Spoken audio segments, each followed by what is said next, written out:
Good evening. Thank you.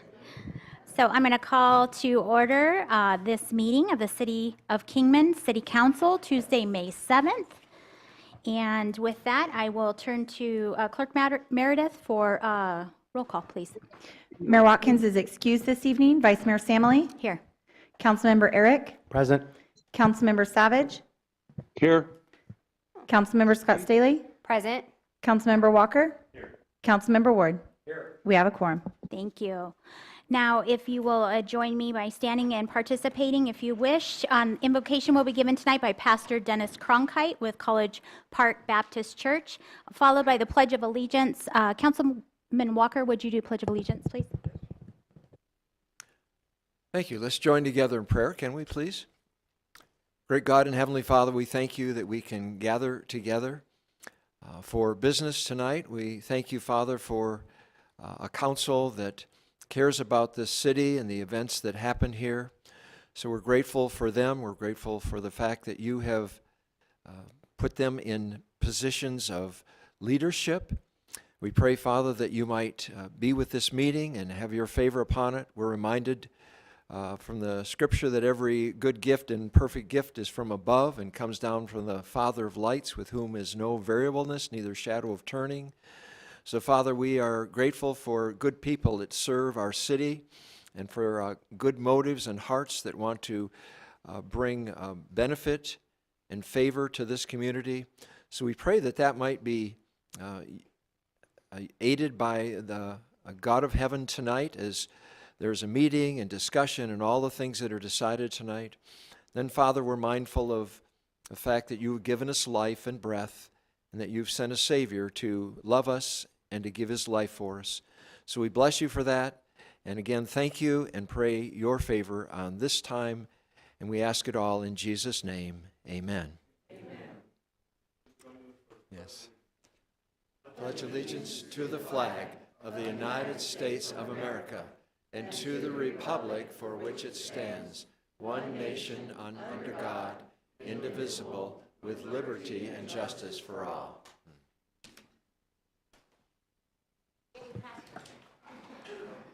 Thank you, Pastor. All right, we have a very full agenda. It's going to be very exciting tonight. Awards and recognition.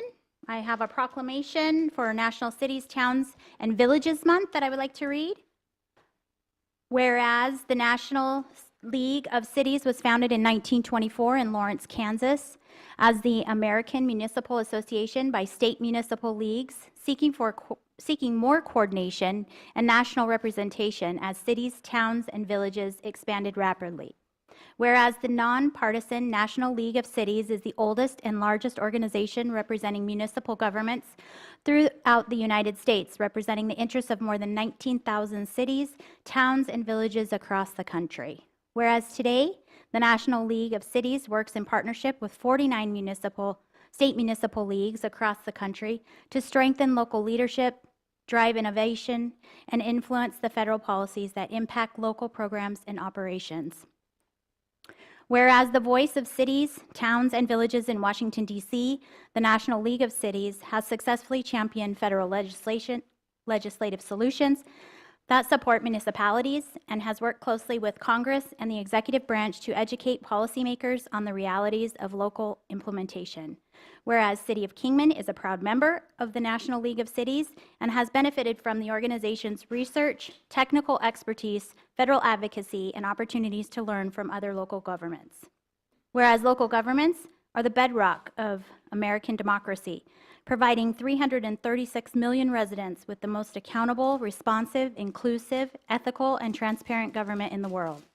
Whereas from the nation's smallest villages to its largest cities, America's local governments have been essential in transforming the United States of America into the greatest, most influential nation in world history. Whereas the City of Kingman was first incorporated in 1882 and is proudly served today by the mayor and city council members, as well as a municipal workforce of 413 and a half dedicated public servants. Now, therefore, I, Ken Watkins, Mayor, City of Kingman, do hereby proclaim May 2024 as National Cities, Towns, and Villages Month in celebration of America's local governments and the National League of Cities Historic Centennial Anniversary. Thank you. All right. So right now we are going to go to call to the public. Those wishing to address the council should fill out request forms in advance. Comments from the public will be restricted to items not on the agenda, with the exception of those on the consent agenda. There will be no comments allowed that advertise for a particular person or group. Comments should be limited to no longer than 3 minutes. The council may not respond to speakers during the call to the public. The council may direct the city manager to study the matter or request that the matter be placed on a future agenda. We have one individual signed up, and that is Michael McAvoy. If you could please come forward. Would you state your name and address for the record, please? Michael McAvoy, 3323 Brenda Avenue, Kingman, Arizona. Thank you. Council, I was here a couple weeks ago in an attempt to strengthen Ordinance 1681 for my epileptic dog whose seizure wasn't fatal this time, while also protecting the rights of homeowners to peacefully enjoy their property as quoted by Judge Judy. I felt an improvement was needed as Kingman Police didn't protect my rights as a homeowner 3 times, stating, quote, "We don't write citations unless we observe the action in person," end of quote. My neighbor insisted in small claims court that since she wasn't cited a financial citation, it doesn't matter. As previously stated, Judge Burroughs refused to carefully weigh all the evidence in which is paramount in any conviction or fine. My neighbor is now in contempt, but to the system, just like her perjured testimony, means absolutely nothing. Approximately 10 days after small claims, I was aggressively approached while walking my dog by neighbor Ronald Cogswell that lives on Amanda, yelling at me about the poor old lady, 63 years old, that lives next door. In his rant, he stated to me, quote, "What if something happens to your car?" End of quote. I stated, "I'll at least know who did it." End of quote. I thought this threat ended, but obviously not. Tuesday morning, April 30th, I came out to find my car had been keyed. Made a police report, but as usual, officer didn't ask any pertinent questions that would point to all the suspects. From my previous experiences, I don't expect Kingman Police Department to protect me. The neighbor does have Ring doorbell, not that she will agree to release the videos pointing to the destruction of the side of my car. Regardless, my neighbor is somehow involved in a Class 1 misdemeanor that carries a maximum of $2,500 and jail time up to 6 months. It's been almost a year since my dog refuses to go out in the backyard because of the neighbor's dog's aggressive barking. I believe had my neighbor been a responsible individual in training her dogs or cited and fined, this mess would have never snowballed to where it is today. The lack of the police department's authority has led to this chaos. This nonpartisan council is responsible for passing ordinance. I feel it's time for Kingman City Council to step up and move forward in an effort to protect the citizens that want to live a harmonious life in a harmonious neighborhood. I'm requesting that you see how other cities control dogs and barking issues, as I don't want my neighbor maliciously killing my dog and destroying more property in her selfish ignorance. Thank you. Thank you, Mr. McAvoy. You've been heard, and we're going to refer the matter to City Manager Tim Walsh. All right. Moving forward to the consent agenda. Oh, excuse me. I was remiss. We have a representative, Todd Steinberger from the ADOT agency, and we are going to move item 6E, the Rancho Santa Fe TI update, to just before the consent agenda. So does council have any issue with that? All right. Mr. Steinberger, do you want to come forward, please, and update us on the Rancho Santa Fe traffic interchange? Thank you for coming tonight. No, we appreciate the partnership. Good evening, Vice Mayor and council members.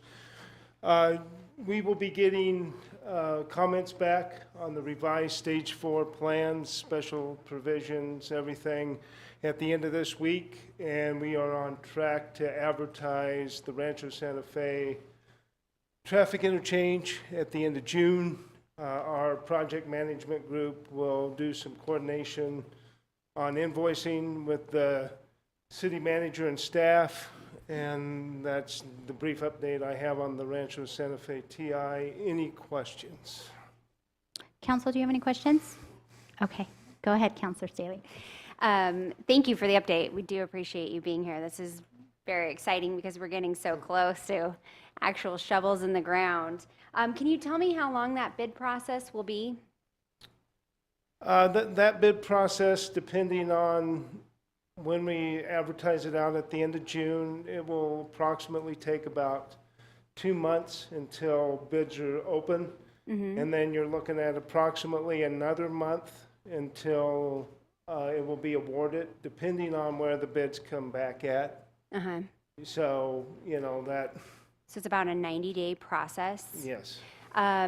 And in that, is there some sort of start date that is a part of the bid process? You're requesting they start by a certain time? Okay, the project will start, if everything goes smooth from the financial standpoint, the bids. It will go to the State Transportation Board for award, and then it will take 30 days after that for the contract to be signed between all parties. Okay, thank you. Councilors, any other questions? I just had one comment. Could you share with the public what the anticipation of the timeline for the project is? Is it still about 18 months? Yes, that is correct. It's approximately 18 months. Okay, perfect. Mr. Walsh, did you have anything to add? No, thank you, Vice Mayor. Nothing to add to that, but thank you very much for coming and for sharing that good news. No, we appreciate the partnership with the city. Thank you. Thank you very much. All right, now we'll move to the consent. All right, all matters listed here are considered to be routine by the City Council and will be enacted by one motion. There will be no separate discussion of these items. If discussion is desired, that item will be removed from the consent agenda and will be considered separately. Council, do you have any items you wish to remove from the consent agenda? No? No? All right, I would like to remove item J and item K. So with that, I will entertain a motion to approve consent agenda items A through I.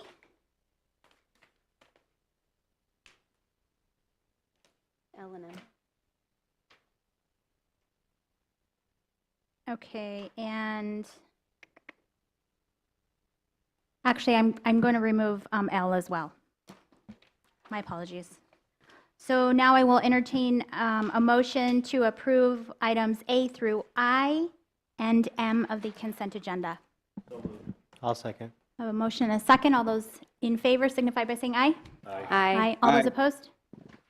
Thank you. Motion carries. All right, I pulled item J because I just wanted Vice Mayor, to. could you just excuse read me. the description of item J? I would absolutely love Thank to. you. Thank you. Thank you for keeping me on track, Carl. All right, item J is approval to enter into authorization for services agreement number 8 with CNS for design, bidding, and construction management services for the PAPI replacement. This item is proposed for the City Council to approve authorization of services, AOS number 8, for CNS Engineering to conduct design, bidding, and construction management services for replacing the precision approach path indicators, PAPIs, at the Kingman Municipal Airport. The current PAPIs have exceeded their useful lifespan, and as outlined in the 2021 Airport Master Plan, each system near the approach end of each runway will need to be replaced. Staff recommends approval. The reason I pulled this is I just wanted to be transparent where the funding was coming from, and I felt like for those that didn't have the chance to look at the backup, that's mainly just for you to communicate that to the public, where that funding's coming from. Yes, ma'am. We received a grant back in 2022 from ADOT for $500,000 to cover the entire project. When we originally were looking at estimates at the time, right after COVID, it was coming a little bit above the 500,000, so we held back a little bit, and the prices came down to where we're looking at right now estimate totals for not only this, but the construction phase, which the project will cover. The estimates are around $462,959. And it will be covered completely by the ADOT grant. Okay, perfect. Thank you so much. I appreciate that. All right, I'll make a motion to approve item J on the consent. I'll make that motion. I'll second. All right, we have a motion and a second. All those in favor signify by saying aye. Aye. Any opposed? Thank you. That's okay. All right, item K, approval to purchase the G2 fire station alerting system and transfer budget appropriations between funds.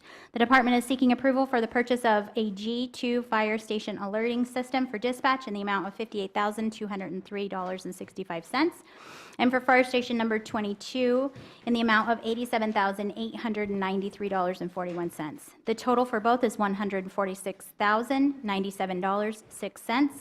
Please note the taxes listed on the quote are estimated and may change slightly once the quote is accepted. This project was approved in the fiscal year 23-24 adopted budget and 5-year capital improvement plan. It will require a transfer of budget appropriations from the capital projects fund to the dispatch center fund in the amount of $58,204. Staff recommends approval. Hello, Ms. Tina. I pulled this one as well because it can be confusing when we're moving monies around, and I wanted to explain where these funds were coming from and how and why we're needing to do this. So, Sure, absolutely. I do want to share that we budgeted the project at $150,000 and it came in at $146,000. So that's some good news to share. Great news. We're not used to hearing that lately.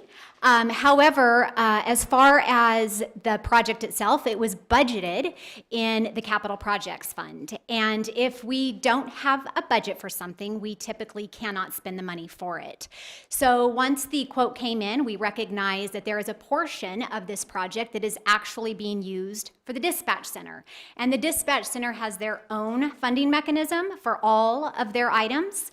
So at that point, the dispatch center fund does not have a budget for this project. So we are asking for a transfer of the budget from the capital projects fund to the dispatch center fund, just so we can write the check and remit the monies from the dispatch center fund. It is not a transfer of monies, solely a transfer of budget capacity.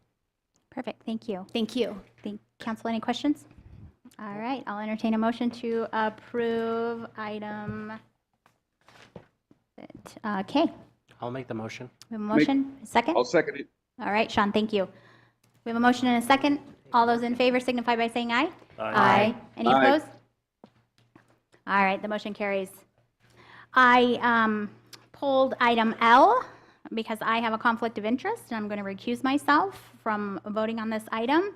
I'm going to turn the meeting over to Counselor Walker for action on this item. Okay. Throw me underneath the bus. And I didn't tell him. I apologize. Okay, this is adoption of ordinance number 1956, request to amend ordinance number 1945. Ordinance 1945 was adopted by council September 6, 2022, and approved rezone of Shangri-La Estates from RR to R110. Staff is requesting the adoption of the ordinance 1956 in order to clarify and amend section 1 of ordinance 1945, allowing the waiver of the requested depth to width ratio 3:1 for new lots in the subdivision. All other R110 standards will be applied, including minimum lot size and setbacks. Staff recommends approval. Any other Go ahead. staff? This was just some cleanup language from the previous ordinance that had been adopted. This is just a procedural thing that we needed to do to be able to clean Okay, it so up. just housekeeping. It's housekeeping is all it is. Okay. Can I have a motion? I'll make a motion to approve item L. That's ordinance number 1956. In a second? Second. We have a motion, we have a second. All in favor, aye? Aye. Aye.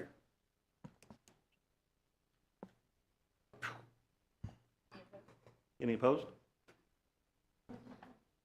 Motion passes. All right, I'll take it from here. You okay with that? Please. I'm sorry, we'll not do that again. I totally forgot that I needed to do that. All right, so we have no old business. We do have new business. We have item A, new business, public hearing. This is a public hearing. We're going to select a project and approve resolution number 5497, authorizing submission of an application for the fiscal year 24 AZ Department of Housing CDBG Grant Regional Account Fund. The city of Kingman is eligible for and intends to apply to the Arizona Department of Housing for fiscal year 2023-2024 Community Development Block Grant Regional Account Funds in the amount of $817,905 to undertake one of the 3 identified housing and community development activities submitted for consideration. As required by ADOH and CDBG regulations, the City Council must conduct this public hearing to solicit comments on identified activities. Residents were provided instructions on how to submit written comments prior to this public hearing. Any comments or suggestions received at this time will be taken into consideration. Staff recommends City Council select one of the 3 identified activities, approve the identified activity for the fiscal year 2024 CDBG regional account application, pass and adopt resolution number 5497, authorizing the submission of the application, and authorize the mayor to sign applicant certification, disclosure report, and any other grant documents. Ms. Moline. That was a mouthful. Thank you very much, Vice Mayor and council members. So this is the last step in the Community Development Block Grant, or what we call the CDBG, fiscal year 24 regional account funding process. And that step is exactly as the Vice Mayor stated, which is for the council to identify and select a project and then move forward with putting that project into place. Before we ask you to actually make that selection, I thought we could start with going through some CDBG basics, giving you some background on the program itself, some of the eligible activities, and then walking through a few of the projects. So CDBG basics, just in general. This is a grant program that is funded by HUD, and it is administered by all of the states. There are different types of CDBG fundings. There is the one that we're going to speak to tonight, which is the fiscal year which is the regional account funding. Then there is a competitive bidding process that you can apply for state special project funding, and then there is home funding. So 3 different types of regularly recurring funding sources. So what is the purpose of this grant program? Well, it is to provide decent and affordable housing to communities, suitable neighborhoods, and a clean environment. It also wants to provide and expand economic opportunity. But it can only do this as long as we are benefiting, or we can only utilize the funds if our community is benefiting primarily low and moderate income persons, if we are addressing or removing slum and blight, or if we are meeting an urgent need. Now, some of the more common eligible activities are listed in the right-hand box. So there's housing rehab, public services like senior citizen services, child care services. We've got also public facilities and improvements, and there is a whole host, but these are the most common activities. So how does our CDBG funding work? Well, HUD allocates those monies to the state of Arizona, who then allocates those monies to the regional COGs. For us, that's WACOG. And then WACOG will develop a method of distribution of how those funds are going to be utilized, and then work with the Mojave County communities in how that will be allocated amongst all of the regions in Mojave County. So Mojave County, Lake Havasu, Bullhead, Kingman, and Colorado City. And we know that this year we are receiving just over $817,000. Now, these monies are only distributed on a 2-year cycle. So we are in the fiscal year 24 cycle of these monies. And these monies can only be used on one single project. So unlike the county, where they are able to use them for up to 3 projects, the city can only select one project to utilize. So competitive, especially this year, where we have several choices for you to consider. So speaking of the projects, how does that project selection process work? Well, we are required to hold a public meeting before we have the public hearing, and that's to gain community input. It allows us to answer questions that the citizens have. It also allows us to gather information and put together data and get more outreach on the projects that some of the community members might be bringing to the table. So we held that meeting in February, and we actually had about a handful of citizens attend. Of those that attended, we did have a few individuals who wanted to submit projects. So we require those individuals to submit what we call a needs identification form. They are in your packets for review. And we gave them a few weeks to do so. They submitted them to our grants administrator, and here we are this evening. So we will be holding the meeting tonight. We have 2 projects that were submitted from citizens, and we have a project that the city is also bringing forth for you to consider. So where have we utilized our CDBG monies over the last 3 cycles? We have utilized them to make improvements along the Andy Devine, Stockton Hill corridor area, as well as downtown, for ADA accessibility and mobility on our sidewalks and our driveways. We did that in fiscal year 18, and we utilized about $700,000 to do that. In fiscal year 20, we did the same thing at Andy Devine and Stockton Hill Road, and we spent about $800,000 to do that. And with this year's, or the fiscal year 22 funding that we're currently working on, you'll notice that there's some construction going on at the Andy Devine Johnson intersections, and that is where we have utilized our money this year. In addition, we are using some of those monies to design the final phase of the improvements that need to be made along Andy Devine. So that is the design for improvements from Johnson down to Michael on the west and east side of Andy Devine. And that was about $400,000. So let's look at the projects that are being proposed. I am going to get me some water.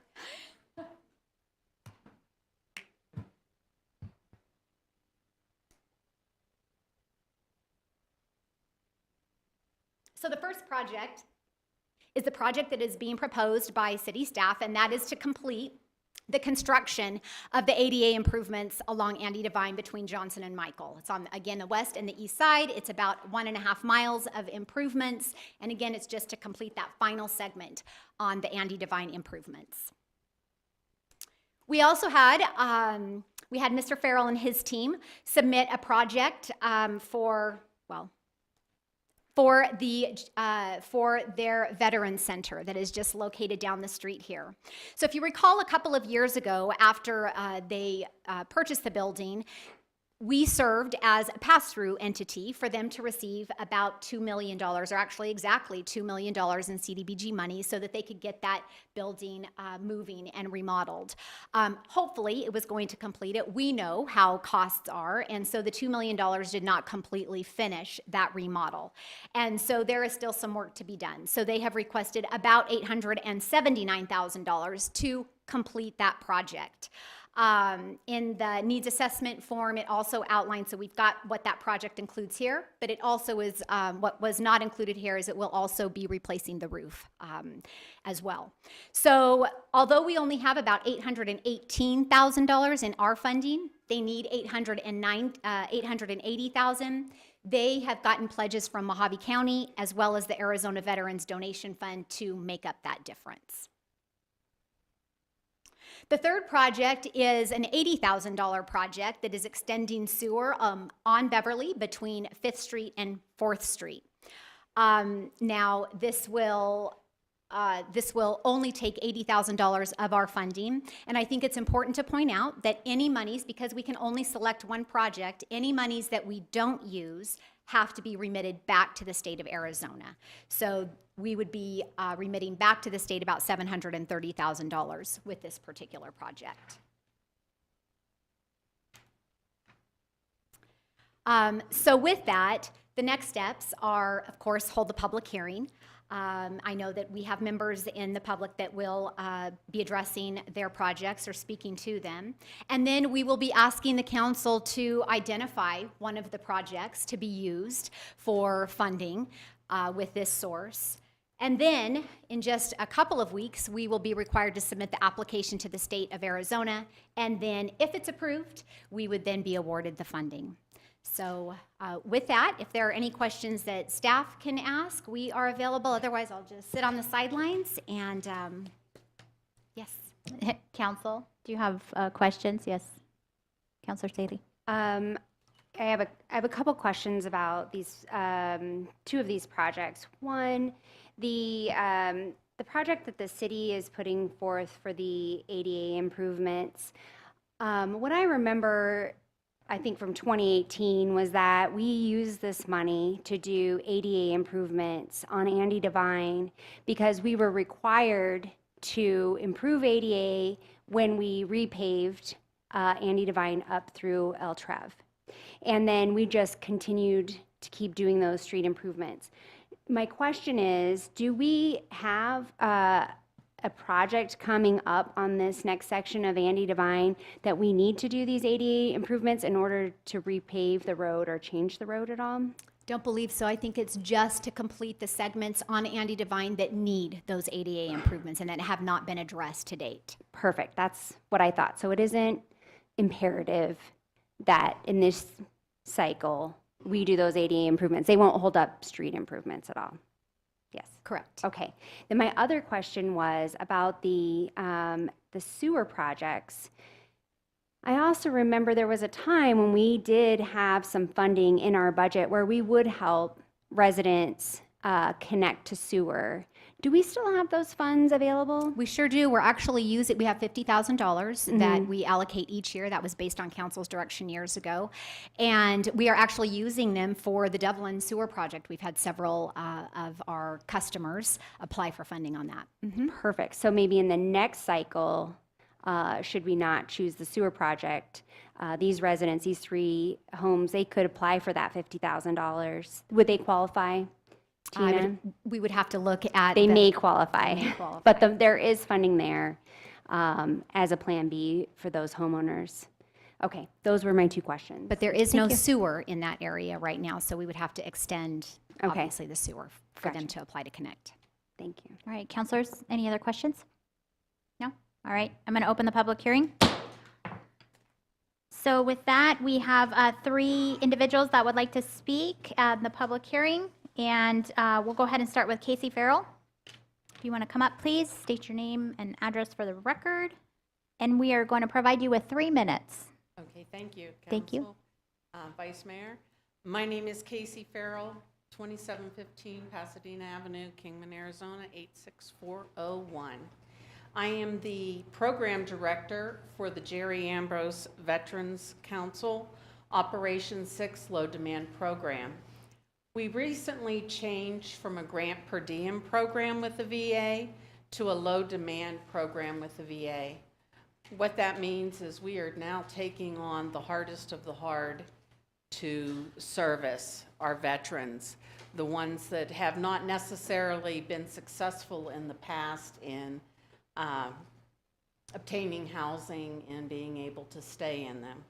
We started taking veterans in part of our building that's finished the 20th of March, and since then we have 2 that are housed, 1 that will be housed this week, so that's 3 since March 20th, and they were all of very low income, we're talking under $1,000 a month. And we were able to find them affordable housing. What we do is we work with them to overcome their barriers so that they can be successful in their housing. We do that by every one of them gets a budgeting class, every one of them gets a health class, every one of them gets a change class, because we all know that none of us are really happy about change at times, but it is a necessary thing in our lives to be able to adapt to those changes. With our previous program, we were able to house in 2.5-year time period almost 100 veterans. So we're coming along with what we do. Our veterans come back, they donate their time, they're into giving back to the community that is helping them. They're very grateful and very thankful. As I am very thankful for our veterans that have allowed myself and others to take and have the rights that we have today and to be able to do the things that we do today. I would ask that you would consider our project. We have licensed independent substance counselors on staff. We have licensed associate counselors to deal with mental health issues. Our VA liaison works very closely with us, making sure they're connected to all the VA veteran services that they can. And we also partner with about 60 people in our community, community partners that help us do this, because it truly takes a village to do it. And I want to thank you again for allowing me this time to speak. Thank you. Do you have Appreciate any that. questions? Do you have any questions? Any questions? I did have one question. I'm looking Okay. at Carl to see if I can ask it. So in your needs letter, it says that you have 20 comfort rooms. Yes. How many of those are you able to occupy at this moment in time? At this time, 10. We have 7 others that are completed at this time, but due to the leaky roof, we can't utilize those 10 rooms. Okay. So, so completion of the roof will allow us to be able to use 7 more rooms. And then we have 3 rooms for veterans that is in our Phase 2 section, along with offices, group rooms, some little lounges for those that don't do well in large lounges with other veterans and need a more private setting. It also has additional restrooms and bath shower areas in that section as well. Okay, thank you. You're welcome. Counselor Okay. Eric?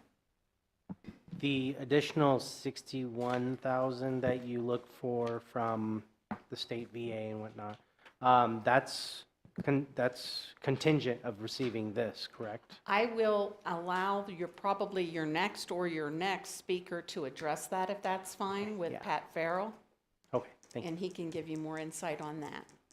All right, thank you. Any other questions? All right, thank you Thank very you so much, much. Casey. With that, I'll call Mr. Pat Farrell, if you want to come up, please. I say that out of respect, sir. Will you please state your name and your address for the record, please? Pat Farrell, 2715 Pasadena Avenue, Kingman, Arizona. I'm here representing as president for the Jerry Ambrose Veterans Council, and we applied for these funds. We appreciate the opportunity to present to the council. Welcome. I won't see you on YouTube anymore. Okay. Okay. We especially want to thank Monica Murphy for helping us out through this process. Okay. A couple of years ago, you guys approved a $500,000 grant to finish this at the time through the CARES ESG Emergency Act, and that was turned down by the Arizona Department of Housing. Okay. Apparently, they think Maricopa County is the only one that deserves funds. So, but that cost us more damage to the roof in the meantime, and we need to get that fixed. We have a successful history of transitional housing, among other programs. I'll let Joe talk to those. We have an opioid program going now. Mojave County suicide rates per capita is number one in the state. Okay. With this building finished and the wraparound services that will be available to them there, we hope that that will eliminate some of the problem there. Disabilities have proven to contribute to suicides, and we're here to help with those types of things. Okay. Let's see what I want to work with. We work, like I say, with the continuum of care, for those that are familiar with that. Every state agency there is. There's 28,000 veterans in Mojave County, which is twice the national average. Okay. Half of them are over 65. And for example, I went into service in 1968. If I'd have retired in 1988, I'd have got a 50% pension of what I was making at that time. Okay. The cost of living has not anywhere. We got guys out there like $900 a month, $1,800 a month, $1,400 a month, and they need the help in this wraparound services that we can provide and the assistance. DAV has abandoned this area for transportation, and Heather runs our transportation program here along with Davey, who does all the heavy lifting on it driving. And we fill the gaps, okay, and we need this building finished in order to do that, okay? Any questions? Council, any questions? Yes, so can Councilor Eric? that $61,312 is contingent on receiving this funding? No, we're receiving that money anyhow. Okay. Okay, I just wanna clarify. we received $50,000 plus a little bit from the Arizona Department of Veteran Services, $46,200 from Mojave County, $35,000 from the Lichtman Foundation, and we're getting $10,000 additional, okay, from one of the auxiliaries for the Veteran Service Organization. So we have the money to finish it. Okay, and not only that, you're not in it alone. We're there to help you with the cost. Okay. Any other questions? I had a question on the wraparound services. Yeah. At this moment in time with the building in its condition, how many of these services are you able to provide? Transportation is the only one really at this time, and the opioid, okay. We just hired a recovery specialist that goes out and checks on those that graduated from our program so that we can identify, and if we see any of our clients slipping back into old behaviors, we get them before they get to the point where they're going to become homeless again. Okay, all Yeah, right. and for instance, tiny homes, we work with Geo Group, Right. okay, to build tiny homes, which we've, as we get grants, we build those too. Okay. Okay. So this funding enables you to also complete all those wraparound services Yeah. and be able to offer them Yes. to the 28,000 So they will veterans be able we to have. come in at no cost, Yes. okay, to the veteran for anything in there. Okay. Okay? Perfect. Thank you. Any other questions, Council? Appreciate your consideration. All right. Thank you. Next up to speak, Joseph DeBaca. Welcome. Would you state your name and your address for the record? Excuse me, Joseph DeBaca, 305 5th Street, Kingman, Arizona. I'm just here to help support the JVC. Being a veteran myself, knowing the hardships that occur for some of our brothers and sisters that are out in the streets, they're definitely in need of services, and I know that the JVC plays an integral part in providing those services, not just for here for the city, but also throughout the community, throughout the county. When things are not happening, for example, Catholic Charities in Bullhead City, JVC picks up the slack and brings people here and provides them the services. As for the wraparound services, it's much needed. The demand is great right now, especially with the epidemic of the fentanyl and all those other things that are going on right now. This is an important part that we can play in trying to resolve some of those issues that are going on right now within our community. So I pray that you guys look at this program and, with the funding, hopefully we can get this done, taken care of, and get back to where we were going before and working on our mission to get things complete and get the ball moving and move forward. All right. Okay. Thank you, Mr. I appreciate DeBaca. your support. Thank you. Thank you. All right, Brittany Gish, please. And Vice Mayor, well, if someone's coming up, they don't need to provide their address. If you just want to ask if they're a resident. Resident? Yeah. Okay. Just. We don't want to be doxxed. Could you please state your name and whether you're a Kingman resident? Thank you, Vice Mayor, Of council course. members. I am not a Kingman resident. I live in the county, but I do manage a business within the city of Kingman. So I just wanted to speak in favor of the ADA improvements for the sidewalks. There are a number of businesses that would be serviced by that. You have 5 out of the 7 upper mid-scale hotels in that area that are bringing in revenue into the city, and the sidewalks are rough. We have tour buses that get stuck in our driveway and around those corners, so it would be definitely a worthwhile project. You've got several restaurants along that same area, so. All right, thank you. Thank you. Mr. Steve Robinson?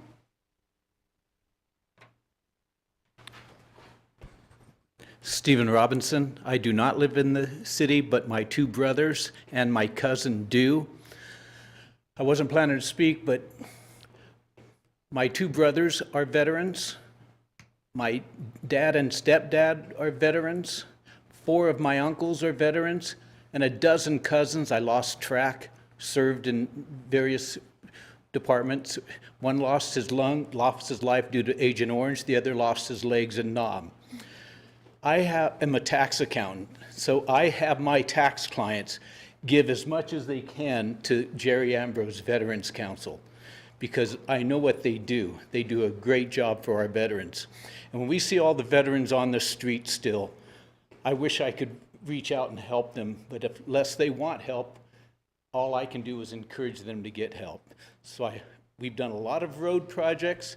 I think it's time we do something special for our own community here that would make a difference. And so I strongly encourage you to accept this program for the Community Block Grant Development Fund, or however you pronounce it. Thank you. And I would have gone into the service, except they weren't accepting pilots when I wanted to apply. Thank you, Mr. Robinson. Is there anybody else in the audience that wishes to speak that hasn't already indicated? All right, with that, I'm going to close the public hearing. And council. All right, Councilor Staley. Okay. Yeah, I mean, it's probably obvious earlier, I was alluding to where I was leaning. I think that we have used these funds for several years on our ADA projects, and those are very important. Originally, that had started, like I had said, because we needed to do the ADA upgrades in order to repave the road. And certainly, in 2 years, we could go back and do those improvements and tackle the area that you were just talking about. But for me, I think the greater good here and where we would have the largest impact on this very large amount of money would be to award the money to the veterans, and then we could see this facility be finished. I think it's really important. I know that we have received reports of homelessness numbers doubling. And this is really concerning to the city and to this council. And so to be able to help your organization to finish your project and to be able to serve more veterans, again, I think it's the greatest good and it's the best place for these funds to go. So for me, that's where I'll be voting. I would like to say something. Council. Mr. Savage, did you have something? Yes, I do. All right. I am a strong believer in veterans and the service that they provided to our country. As previously stated, we see them all out there, whether or not we can verify with their signs that they're homeless vets, et cetera, et cetera. I know that with another organization that I do, we do help the Jerry Ambrose Center. So I'm also in favor of donating that money to get those veterans housed. Thank you. Council. Councilor Eric. Absolutely. I'm not just going to piggyback on both of my accomplices' comments. Also, I would hate to see the money go back to the state when we have it in hand. So just spending, 10% of it, when we could do that work on our own, and squandering this grant would be a shame. Also, at the same time, our veterans have done everything they deserve to have a retirement that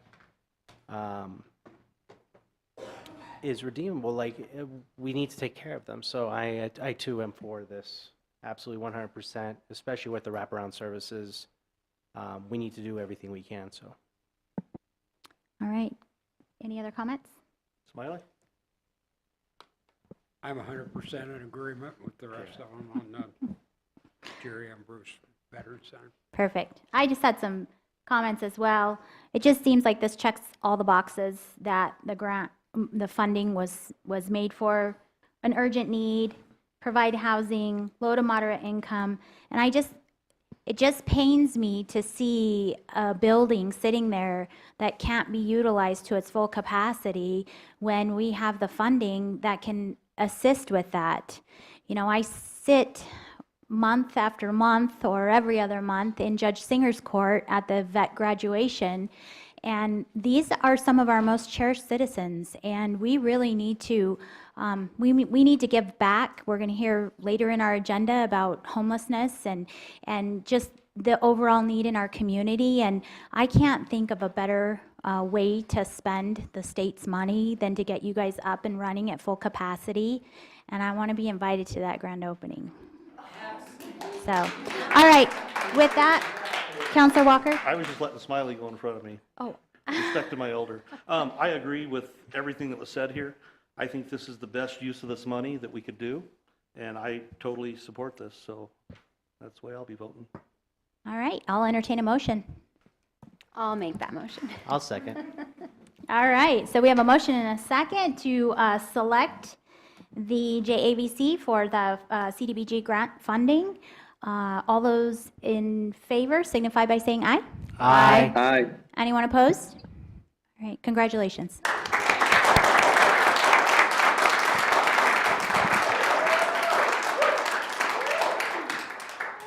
All right, moving on to new business, item B, consideration of change order number 1 from Perco Rock Company for drainage at the Eastern Street Improvement Phase 1. This is a change order to add a drainage swale needed to intercept runoff from Lomelai Street that was not accounted for in the original design of the project. This change order will add an additional $144,500, bringing the project total to $4.128,910.40. Staff recommends approval. Mr. Garman.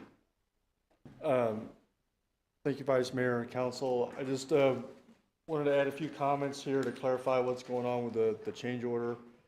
The contractor and the city staff observed runoff from Lomelai during a storm event that occurred at the beginning of construction. It was going across the street there and running across the property, and would end up, if we didn't do anything about it, it would run across the back of the curb into the new street and flood out the street. So the city staff put together a design for the drainage swell. It's something that the city's design consultant either missed or ignored during their design. However, if they had accounted for the runoff, they would have recommended the same thing that we put together, and the cost for that would have been included in the original bid. So in that sense, the cost for the drainage feature is really something that's unavoidable. I'll be happy to answer any questions. Council, any questions? No? I do have a question. So in looking at the backup, this is something that has recently come to our attention. Is that correct? Due to rains and things that we've had. Right. So I think it was like the second or third day of the project, we got a rain event, and they noticed it when it was going across the street there. Good timing, Yeah. wasn't it? So this too will also prevent, because I've had a lot of constituents ask me about the flooding in that area and the recent rains that we have had over the last couple of years. This is going to mitigate that by putting in these improvements. And Well, there's the drainage that's along like Eagle Rock and some of those other areas. The original design that we had for the project had storm drains in there that would help mitigate a lot of that. And if you'll remember, we actually got bids that were too much for the project budget, and so we ended up taking some of those out.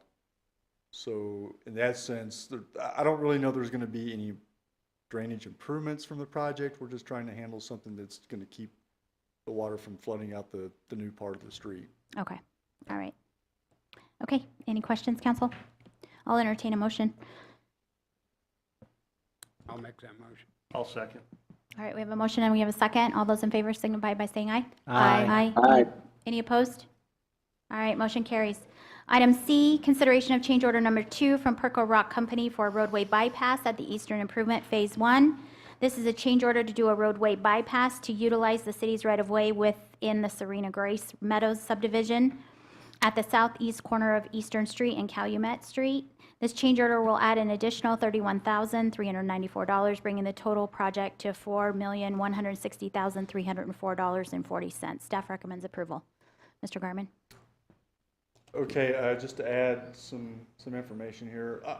One thing I want to say is that the traffic control for this project has been a major concern since it was first designed. City staff has struggled in the past with trying to find a way to do the project without shutting Eastern down. I mean, the traffic volumes, I think Jack told me they're about 9,000 a day is what the average daily volume is on Eastern. To give you an idea of how significant the traffic control is, the last time we did the bid a year ago, there was a line item in there for traffic control that was $350,000. This time around, it came down to about $112,000. During the bid process, we told the contractor that they should phase the work in a way that would avoid shutting down Eastern.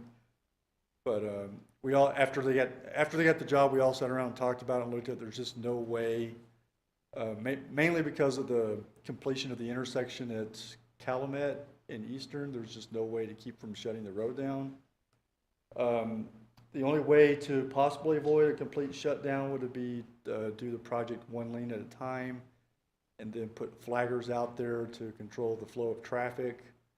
And that would take probably twice as long for the project to do the project and result in more frustrated drivers and residents and complaints and that kind of thing. So the alternative to build a temporary bypass would keep the project on schedule, result in a shorter shutdown, and is a safer alternative than using the flaggers and the building one lane at a time.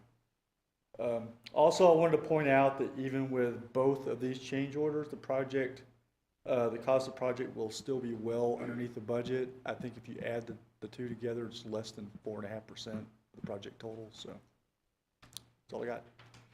That's great. You stole my point. I'm glad you made that because I was going to bring that up.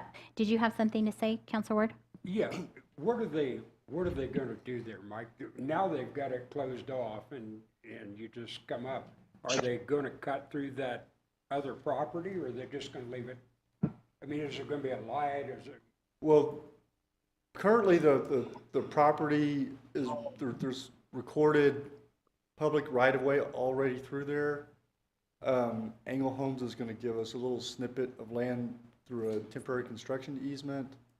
The contractor is going to go out there and grade everything to make it level, and then they're going to put some millings down to build a temporary road through there.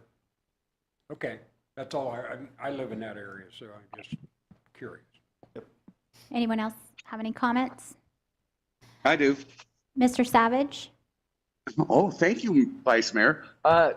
Now, during this time, with an easement or not an easement, is Diamond Drive still going to be open for access to Airway, or are we going to be totally shut off from Eastern to Airway for a while? Diamond Drive will still be open.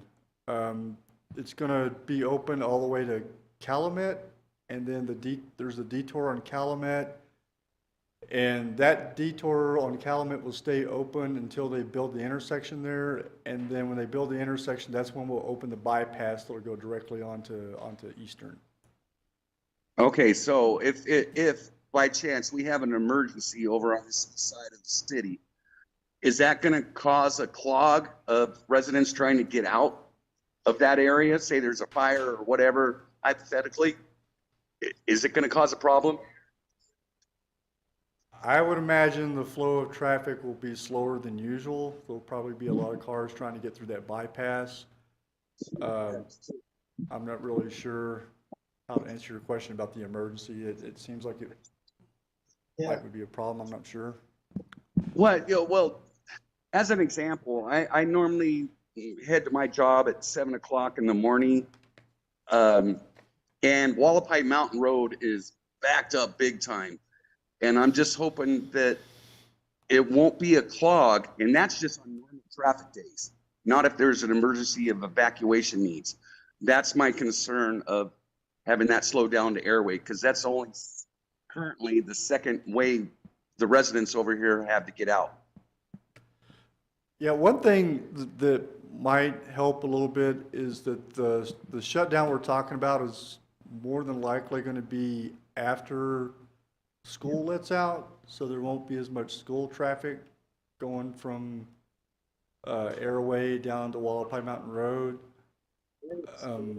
So it should be less than what you see during the school year. Okay, thank you. Vice Mayor? Yes, If I may. Manager Wall. And Mike, I ask you to correct me if I've got this wrong, but the original plan showed a hard closure on Eastern, so that would have caused the problem that Councilman Savage is alluding to of not being able to access Airway from south of I-40. Staff has gone through and worked this other option to create basically a bypass going through Beverly and then connecting into Calumet, which will allow continued access to Airway from south to north. So really, I credit staff on finding this option, working with a local property owner there to create this bypass so that we don't have that hard closure north to south on Eastern. Thank you. Perfect, thank you. All right, perfect. I just wanted to know one more time. So with even these increases in cost, the project is budgeted at $4.5 million. We're at 4.16. So I just wanted to That's correct. reiterate that. Thank you. All right, Council, do we have a motion? I'll motion. We have a motion. We have a second. Can we just state that's the motion to approve? I motion Just to to be clear. approve item C, consideration of change order number 2 from Perco Rock Company for a roadway bypass at the Eastern Street Improvement Phase 1 ENG 21-0001. Thank you. I'll second. Second? All right. All those in favor signify by saying aye. Aye. Any Aye. opposed? All right, motion carries. Thank you. Now we'll move on to item D, acceptance of temporary construction and roadway easement. This is a temporary construction and roadway easement agreement between High Desert Land Development LLC and the City of Kingman to allow for a detour of Eastern Street and prevent a hard closure during the Eastern Street Improvement Phase 1. Once construction for the new eastern alignment is complete, the easement will also terminate. Staff recommends approval. Mr. Garman. Whoops.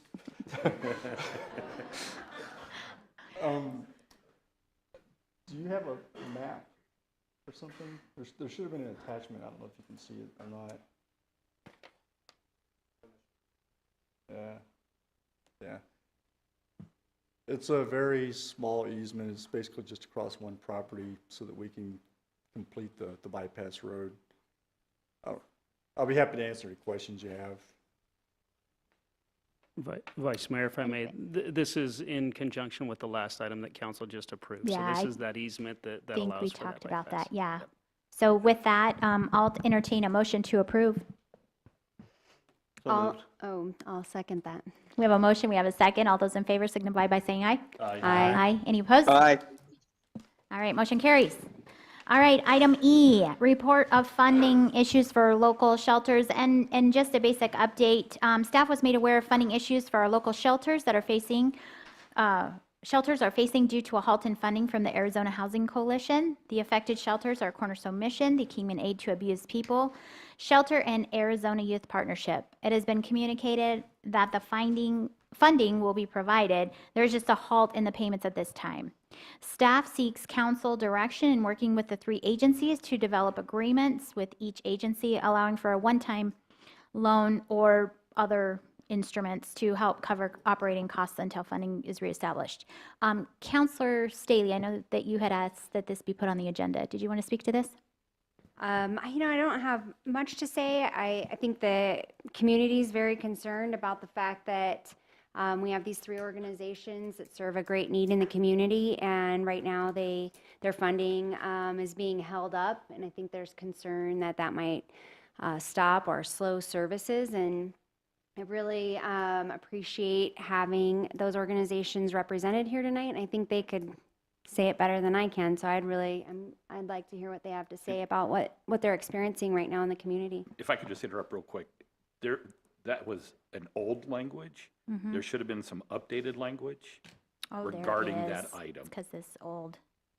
My apologies. Shall I reread it, Carl? All right. Staff was made aware of funding issues our local shelters are facing due to a halt in funding from Arizona Housing Coalition. The affected shelters are the Cornerstone Mission Shelter, the Kingman Aid to Abused People Shelter, and the Arizona Youth Partnership. It has been communicated that the funding will be provided. There is just a halt in payments at this time. Staff seeks council direction in working with the 3 agencies. Thank you. That's what happens when you're prepared ahead of time. All right, we do have representation from all 3 organizations. So I will just ask you each to come up and just, if you could just give us the state of your organization, maybe an update on the people that you're serving. And I think we'll take that information and council will give direction to staff. So we're going to start with Cornerstone Mission. Melanie Windecker, are you going to speak on behalf? All right. Welcome and thank you. Thank you. What has taken place was we received a grant. It was pass-through money. It was actually money from Arizona Department of Housing. It was money that was appropriated by the governor, and it was $11 million, and it was supposed to be a significant impact in homelessness in the state of Arizona. ADOH chose a Arizona Housing Coalition to administer this program in 2023. So we have a state contract, and the contract number is for 19-22. There was 9 agencies that the state chose, Arizona Housing Coalition, but there was 9 that were invite only for rural Arizona. They gave each of us a limit of $350,000. We were awarded $349,000. That is significant. To get you an idea, Cornerstone Mission, when I first started working there, our whole annual budget was $179,000 for our whole shelter program, including staff, kitchen, everything that we do. So just to give you an idea, that is a lot of funding. When you get a state contract, you have to spend. And if you don't spend, you're on the chopping block. You get questioned. You might lose the contract. They're going to question your ability. So for us, that meant spending $30,000. You know, and the way I look at it, as long as there's homeless out there, we have money, we need to help. We submitted everything timely. I kept calling about payments. They were supposed to be cut. The last phone call I had, I was supposed to get a payment for end of March. And then we get a letter April 15th from Arizona Department of Housing and from Arizona Housing Coalition that the grant needs to cease. They are looking back into 2023 funds. They're going to hit our funds at some point. There's this timeline. We are already out a lot of money with no reimbursement. Kingman in Mojave County does an awesome job. We were in crisis, but our citizens put on a fundraiser. And so we are not at risk. Even if there is going to be no future funding because of whatever findings they find with the Arizona Housing Coalition, we'll be able to do something. But my concern is the fact that there is, as you can see, a homeless problem in this area. And that is why I am here. Because there are the homeless that you see, there's the homeless that the citizens feel are a nuisance, and then there's the homeless that you don't see. There is a silent homelessness. There are women in cars that have children. These grant funds were to help, for example, get daycare. It's very hard for a mother who's homeless or live in a situation to get a job, to get these things, because they don't have the money for daycare. It is a long list of things, but I just wanted to put a forefront of what is going on, and Kingman kind of might need to think of solutions, and low-income housing is one. There is a housing crisis here. So, thank you. Thank you, Melanie. All right, from Kingman Aid to Abused People, we have Suzanne Clark. Would you like to come up? Welcome. Thank you, Council. Suzanne Clark, Executive Director, Kingman Aid to Abused People. We've been in business since 1985, and I'd like to piggyback on a lot of what Melanie was saying about our homeless population in our community. You have to look at majority of the homeless, the people that come through our door, the people that come through the Arizona Youth Partnership are your most vulnerable. You've got your youth all the way to your elders. I've been the executive director for a little over 21 years now, and this last year we have seen an increase, a spike in requests for services. I know as well as the other two organizations are facing the same. We continue to reach out to funders across our state, our federal government as well, and every grant is reimbursable now. Every single grant, every funding source is reimbursable. You don't get any upfront money, you have to spend it to get it. So as we're seeing this increase, that money has to have a foundation, or that, you know, the ability to make that service happen and meet those needs. In middle of February, end of March, our shelter has 16 beds. We have had no less than 27 people in our shelter, and we're housing people in our motels up to 8 to 10 motel nights every night. So we're way above and beyond our capacity, and again, you have to spend it to get it back. And so luckily we do have a community that is gracious, and you have your fundraisers, but we're all competing, all the nonprofits are competing for the same amount of money, for the same people. We're still reaching out over and over and over. It's difficult when our state funders don't do their due diligence and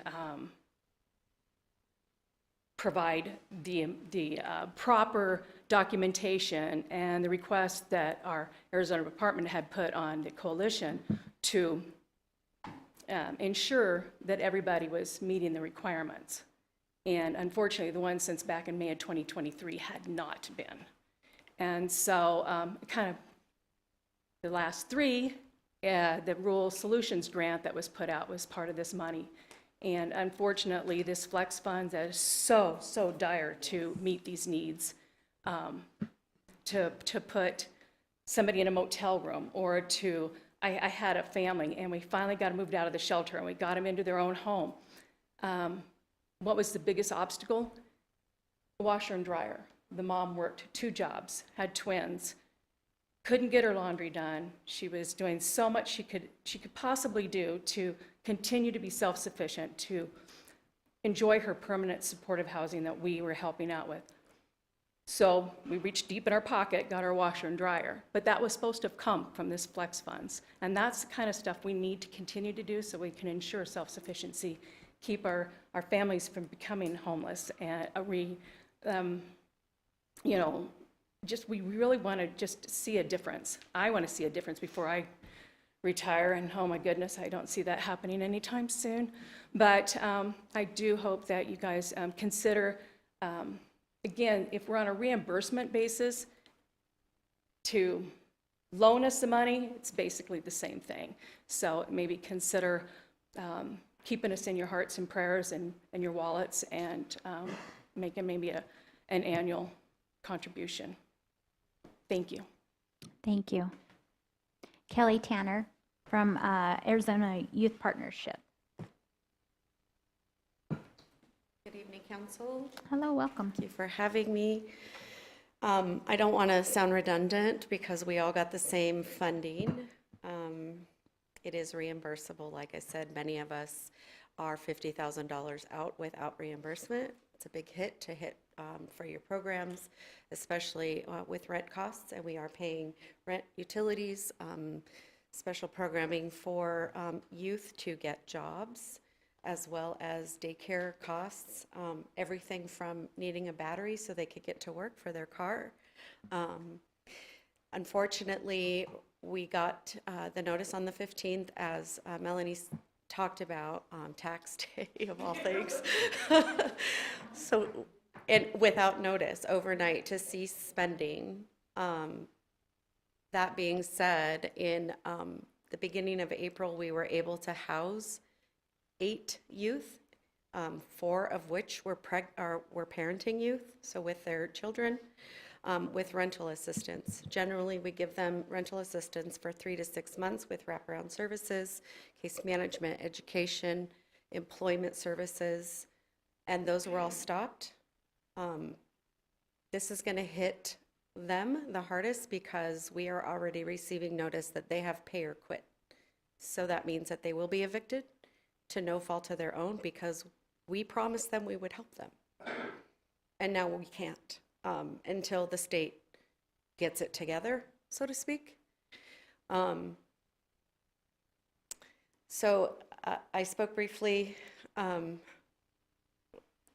with Councilwoman Staley. A loan it's a great idea. However, because we cannot spend during this time, we can't get reimbursed. And so we would have no means to pay it back. I encourage all of you to use your voices at the Capitol level and raise some cane, so to speak, and make sure this doesn't happen again, especially to the rural areas. And while Kingman, because there was 3 of us hit in one county, we were probably hit the hardest as far as counties go, but there were 55 agencies statewide that were affected by this. There are sober living places and food banks in food deserts that have already closed down because of this. So we need to start thinking about people that we're putting in office and the people that are managing these funds, because it does go all the way to the top. So I really appreciate you hearing us. I appreciate you reaching out to me. It means the world that we all have our city behind us and our county behind us, and it's just a really tough situation. So thanks. Thank you. All right, council.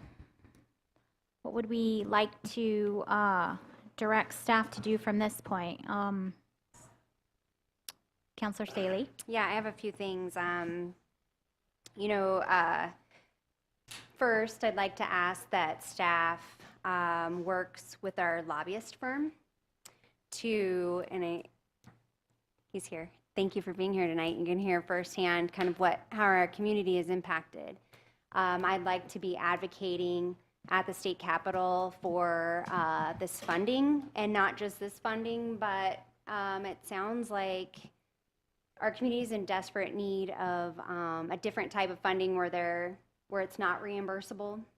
So if we can start working on advocating and raising cane, which is my favorite thing to do. And then the other is if we could start using our grant writer at the city to look for grants. Maybe we could be a pass-through entity, similar to the way we worked with the JVAC to get the $2 million grant. See if there isn't some funding that's available to municipalities that isn't directly available to them to apply for, and we maybe in partnership could work on finding other funding sources. Right. Council, any other comments? I would like to say, shortly after I heard Kelly at a public event for the Chamber of Commerce, I sent the video to all 3 of our legislators. To my disappointment, I only heard back from 1 legislator. So I too am going to lean on our colleague in the audience to see about putting some pressure. I sent the video Kelly, and she was very passionate, and it was very raw. So to not get a response even from the other two legislators was very disappointing. But I will tell you, Mr. Gillette reached out and called me the very next day. So I want the public to know that Mr. Gillette did reach out. So thank you for putting this on the agenda. It looks like we could be possibly moving into a workshop or something of a future agenda item. Be happy to do so. We will do just that. We'll work with the Dorn Group and see what's available down at the Capitol to push that forward there. And then definitely we'll be looking at other opportunities that we can present to council as far as available options to address the issue. All right, great. Thank you so much. Thank you, ladies. Appreciate your time. Quick question. Councilor Eric. So besides just legislative discussion and workshop, there was talk about a loan. Is that something we're going to bring up to discuss, or is that something that we're just kind of seeing until the workshop? I think hearing from the groups and the information that we were able to glean from them, we will probably be working closely with them to see what is the best benefit to them. Okay. So, did that answer your question? Yeah. Okay. I was wondering if there was something more immediate that they would need that we could possibly provide. I'm sure that staff is going to reach out and we'll get that information. All right. So we're going to move on to department reports. Perfect timing. Legislative update, Mr. Tom Dorn.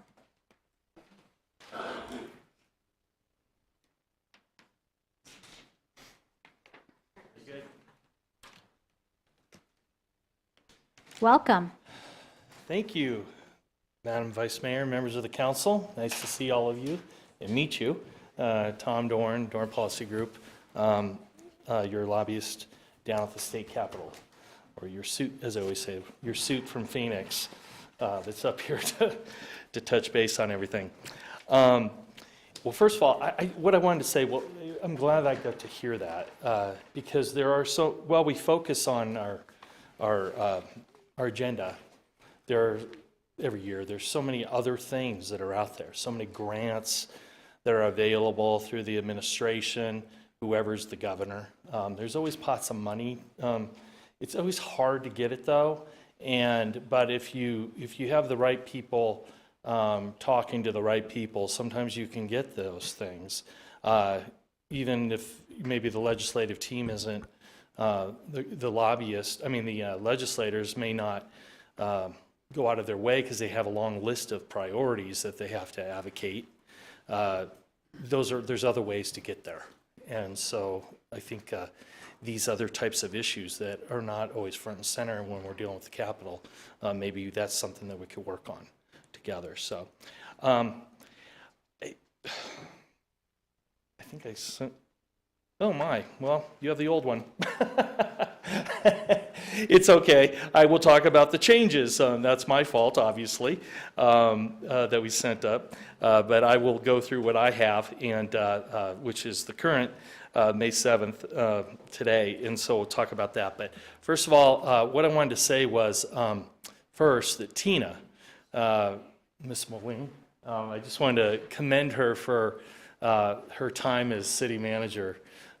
She was fantastic and very engaged and quick on top of all these issues that were happening. And so I just think just from my side, working as a contractor to the city, just to let you know how fantastic she was to work with in that role for the short time that she was there. And so the city was handled well. And I'm sure it's going to be even better now for the next decades. Yep. Big shoes to fill, that's for sure. Yep. Anyway, so I wanted to mention that, and I also, to the same point, with her talking about the CDBG and all of that, there's so many other opportunities for us to work on those issues too.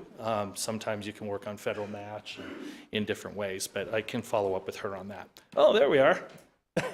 Magic. Okay. Anyway, what I kind of put there at the top is, well, I wanted to tell you about the timeline right there. You know, this is where we are today as of May 7th. We're on the 121st day. The per diem is getting cut soon if it has not already, which is good. It'd be nice if every legislator had a job they had to get back to, because some don't. And it's just this is dragging on, not only from that Israel trip to these other issues, and now we're only meeting once every week, and the House isn't going back till next week. And it's just this, it's since COVID, and I've said this before, it's since COVID, it's just a different approach to doing things. With technology, you can go home and you can work from there, where before they used to, shut the doors and say no one's leaving till we're done. But it's led to these really long sessions. And also, just so you know, they increased, when Senator Gowan was Speaker of the House from Sierra Vista, he changed the per diem, so for out-of-county legislators. So some legislators make quite a bit of money, not just the $24,000 you think they do. But he led that charge on that. So it's kind of different there. Anyway, what we're looking at is that we have 181 bills to sign. The governor is on track. She's by far the most vetoes. And many of these vetoes are just, you would have known, you just look at the vote. I mean, she's been very clear, the governor's been very clear about making sure that these send me bills that are bipartisan and have some input. And some of them just don't. The votes are 31-29, 31-29, 16-14, 16-14, and then she vetoes it. So if there's not a good Democrat buy-in on the legislation, you're likely going to see a veto, and that's just become commonplace. Really quick there on the kind of the Capitol buzz, as I like to call it. I mean, we've had a lot of things happen in Arizona, if you've known, with the indictments of the fake electors, the abortion issue just completely derailed the session because that had to be dealt with, and you didn't even want to approach legislators to talk about anything because nothing else mattered, and the politics of it, the issue itself, and you were just it was not productive to even talk to anybody about anything else. Water has continued, and I'll get into that a little bit, and the budget, which we have some improvements, and then I'll talk a little bit about the immigration issue that's popping up tomorrow. But with regard to the budget, you'll see that things are getting better, and that was one of the reasons for us to not, the governor wanted to really kind of drag the session out to see where the revenues are coming in, if they're coming. And that's good for, wanting to get Rancho Santa Fe. We have our $9 million request. We got the Eastern, we got the Airway. We have a lot of money that we're asking for, that Mr. Gillette's asked for. But as the revenues increase, our chances of getting something increase. So I still wouldn't hold our breath on any of it, but it's moving in the right direction. So, and just so you know, like the shortfall, look at that. It was 835 million, but it's now 650 million.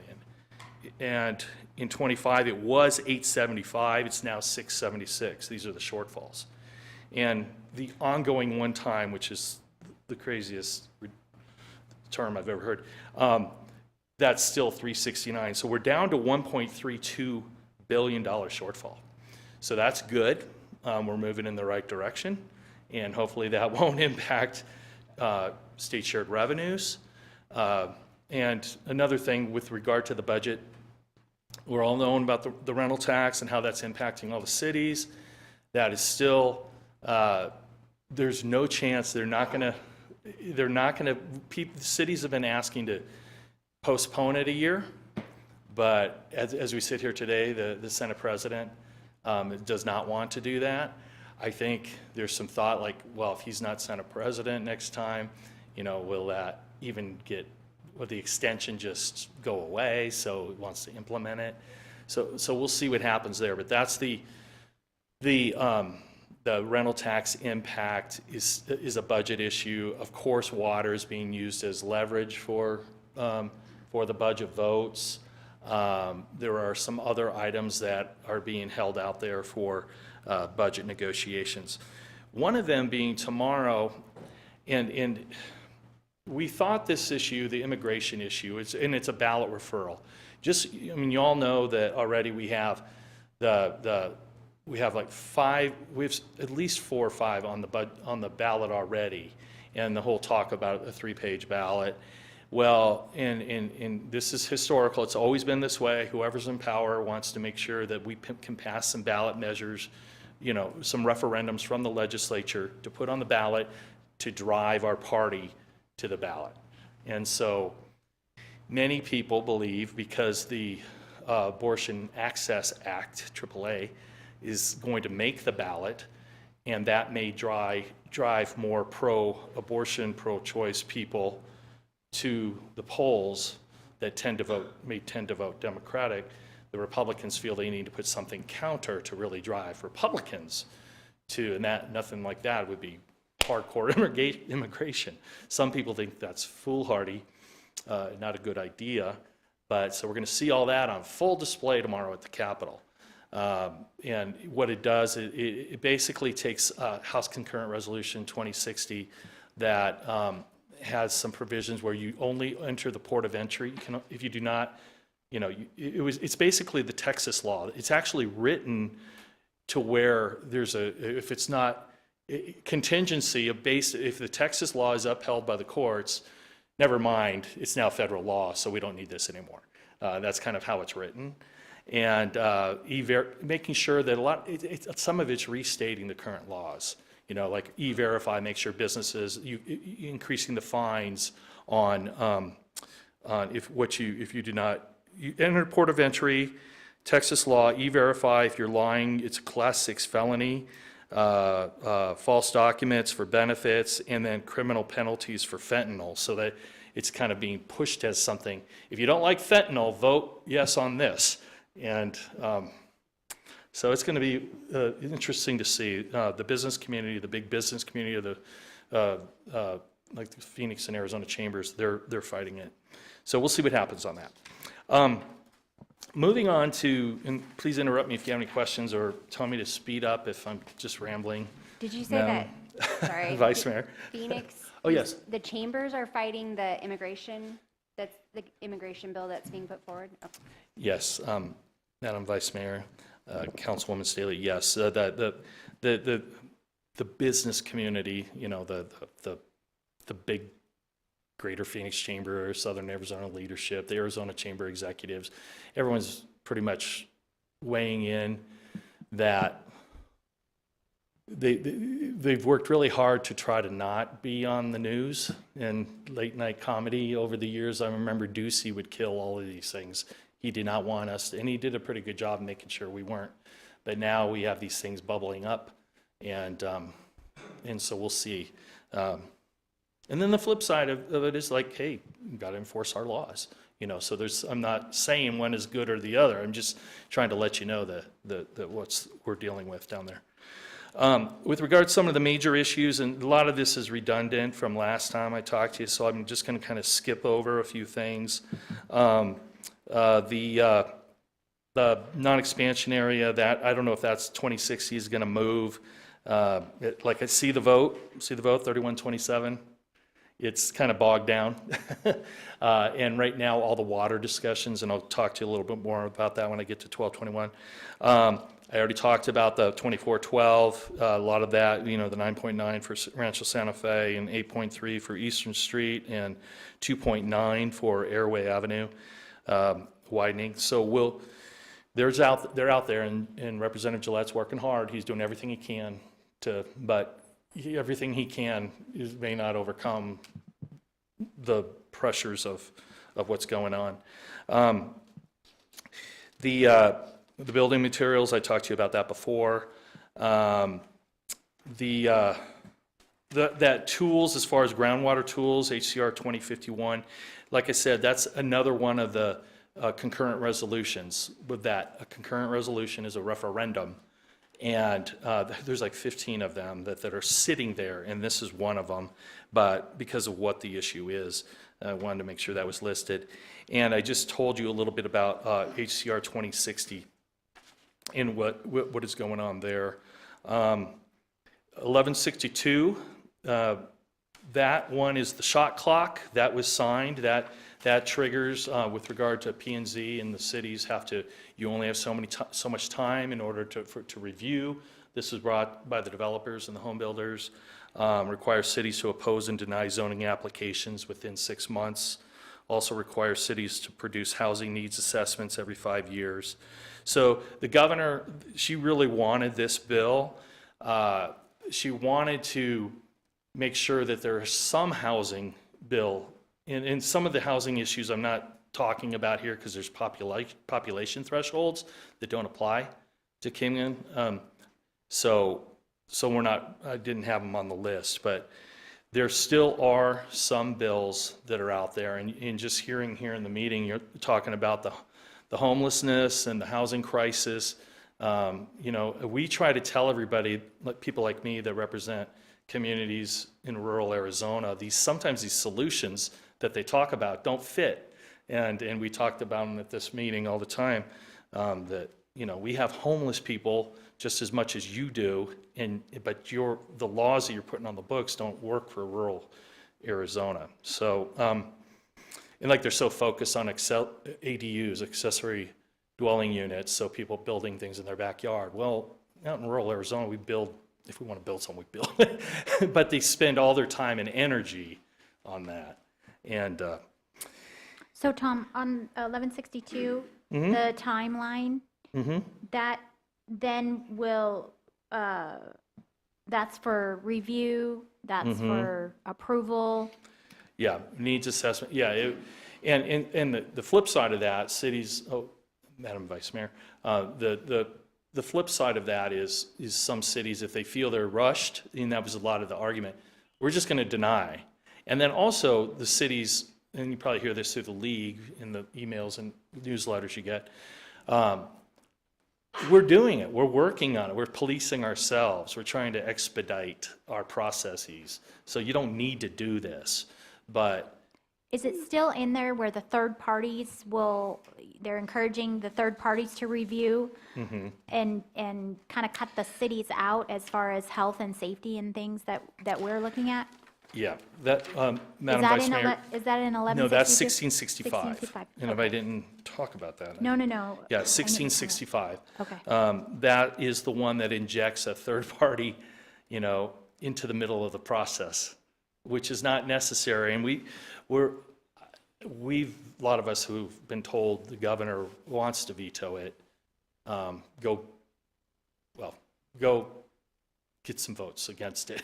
It'd be nice if some Republicans would join in opposing it, because the governor has had to really have the back of the cities on several things, especially with the aggressive private property rights legislators. I mean, we're all about private property rights, and it's trying to find that balance between that and trying to deal with responsible development that protects communities and the authority of a city to make those decisions.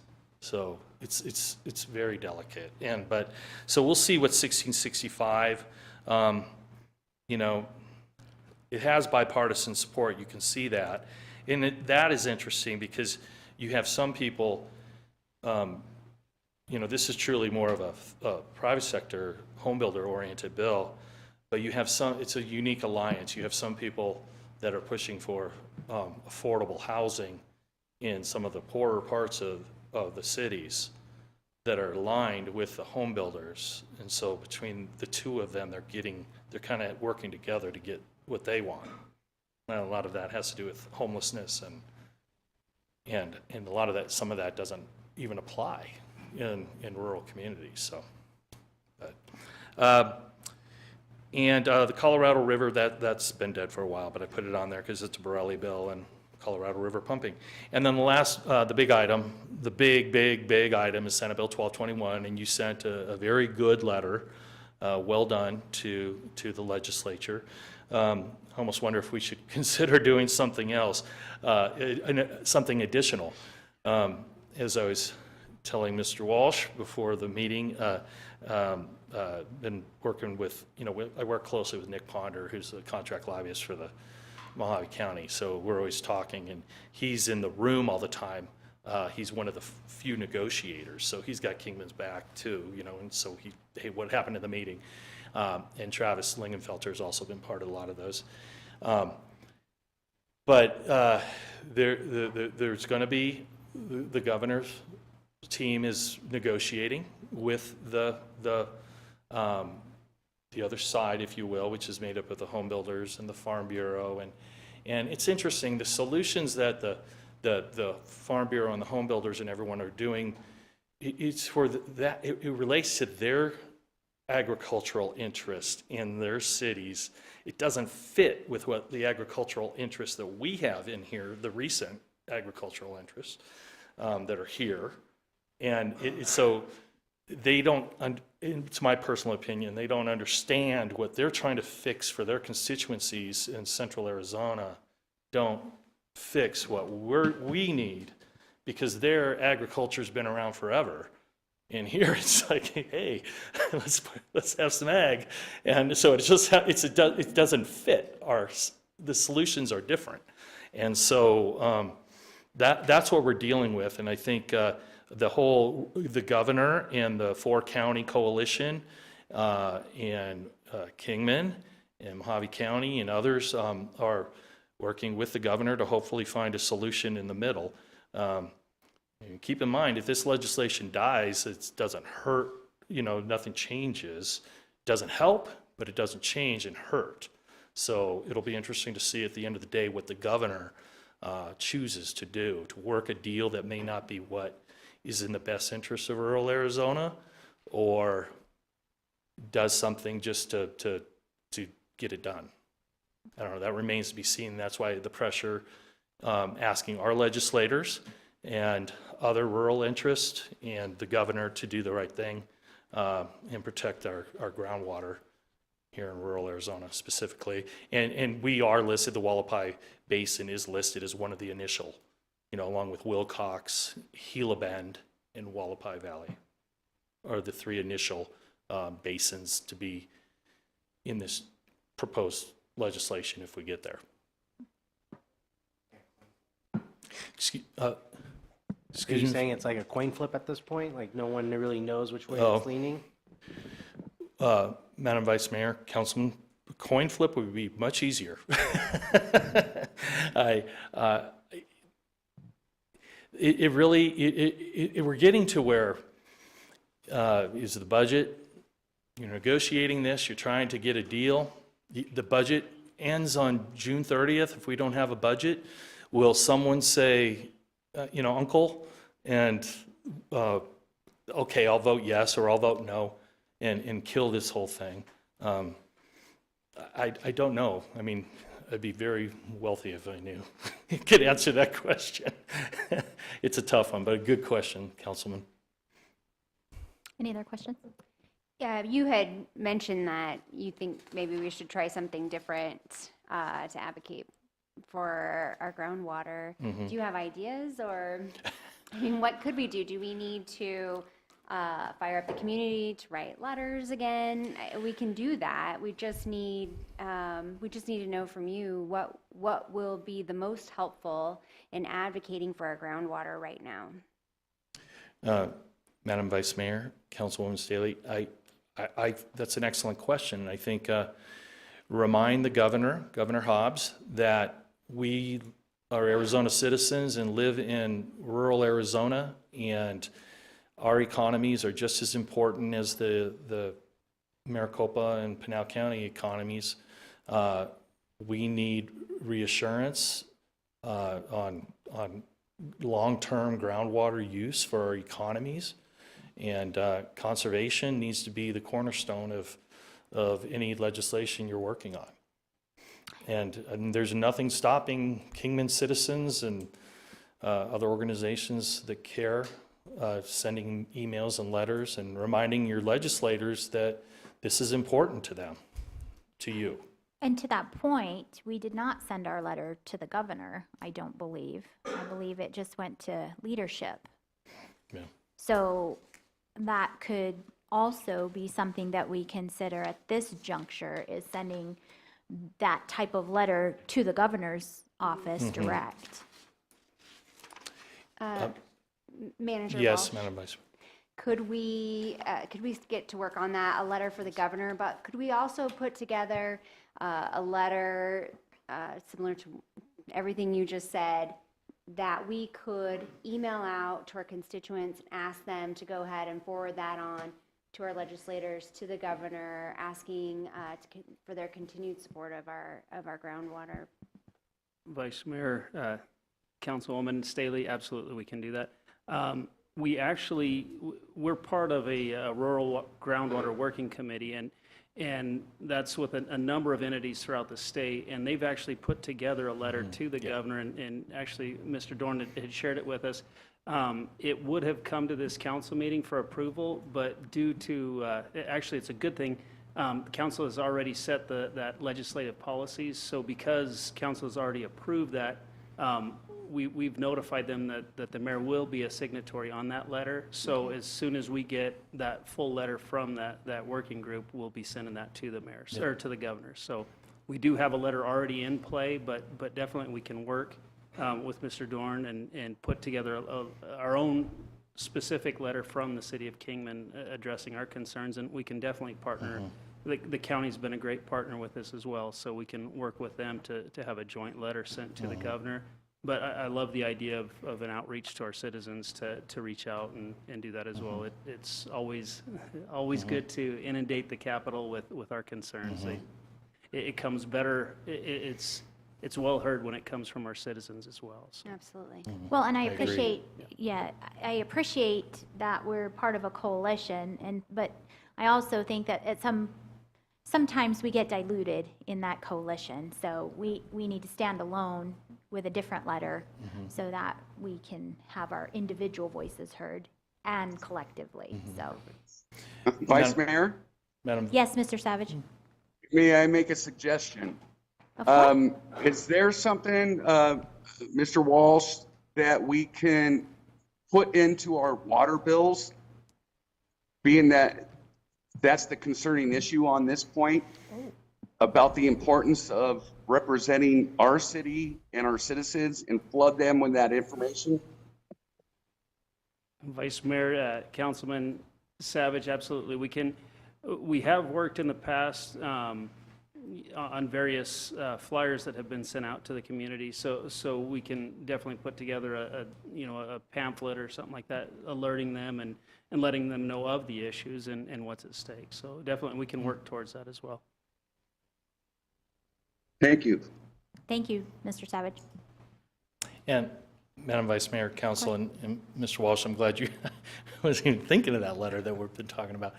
So that, and then doubling down with something unique about Wallapai Valley and what the consequences of getting this wrong are, and how it needs to be made right, because we are very unique in that ag is not the historical foundation of this community, and maybe explain that in a unique way, while staying in the lane of the whole effort.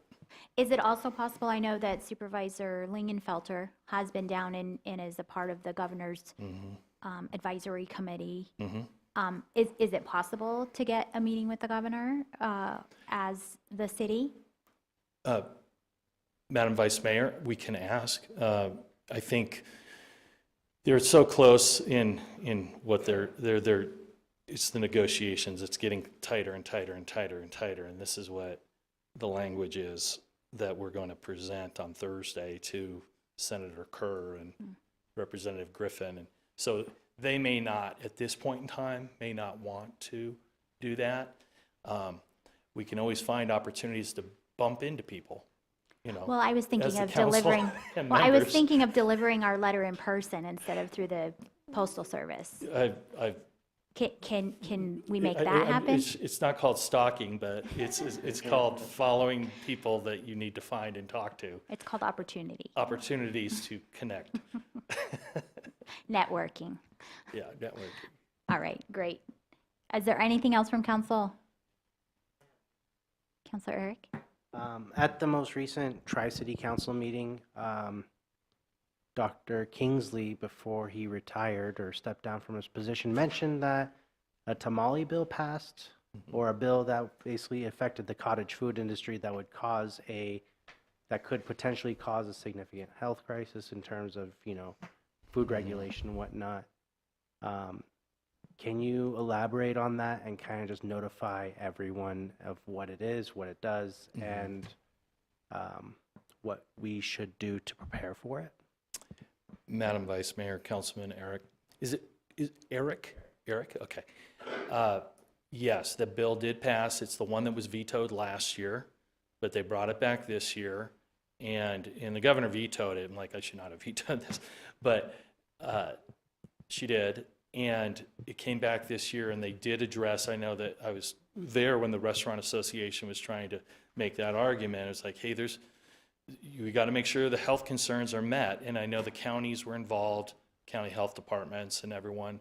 So, Mr. Walsh, I don't know if you were probably involved in that with the county. I don't know if you need, I can get, okay, sorry, I shouldn't have put you on the spot like that, but I can get more information of the bill that passed, and I'll talk to the restaurants and ACO, Arizona Association of Counties, to make sure that we can get the right information to y'all on that bill.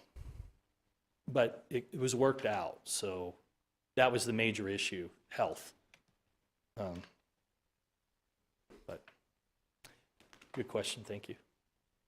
Any other questions for Mr. Dorn? Okay. All right. All right. Thank you so Thank much. you all. Good to We see you in appreciate person. You making up the Okay. trip, making the You trip bet. up. Thanks. All right, we're going to go to department reports. Item B, 2023 KPD Annual Report. Chief Cooper.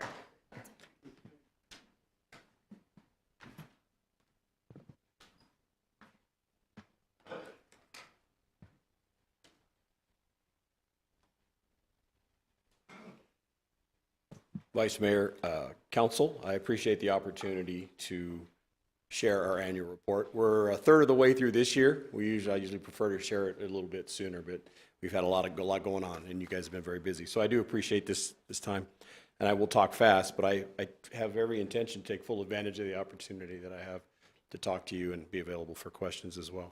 I had previously provided you with a copy of our annual report, and I would also just remind you and everybody else that it is available at kingmanpolice.com, and under our annual reports tab, it is available for everybody to view. I was going to tell Aaron to do slides, but I can do it here. So this slide is our crime statistics, and I know previously we had spoken about it in a previous meeting, about our crime stats and kind of what they represent, and I just kind of want to remind you and our community that some people might say that the statistics speak for themselves, but I would say that they, as far as I'm concerned, our stats need interpretation and they need context, because there's a lot of variables that impact our statistics. So an example of those variables would be, as I fill those vacant positions that we've talked about previously, traffic control, our detectives, there's several that we're filling, and we're in the process of doing that, and we're making strides, and we're definitely heading in the right direction. Some of those positions that we fill, we'll see some of these statistics increase, perhaps. You're going to see more drug arrests, right? You're going to see more arrests in general. I'm hoping that you will see more traffic citations and warnings, but then there would be the other part where we would hope to see some decreases, and I would hope that those would be in crashes, and I would hope we would see some decreases in property crimes as well, because some of the staff that we're going to be assigning in our street crimes unit and our detective bureau and also the traffic team, they're going to be focusing on these high profile areas that cause a lot of concern and priorities for the community, and I know you also receive those as well. I'll go back to this slide. So one of the stats I do want to say, and it is not in the annual report, but it's on the lower left side of the screen, is the officer-involved shootings. I've spoken to you before in regards to this, but I would want to reiterate.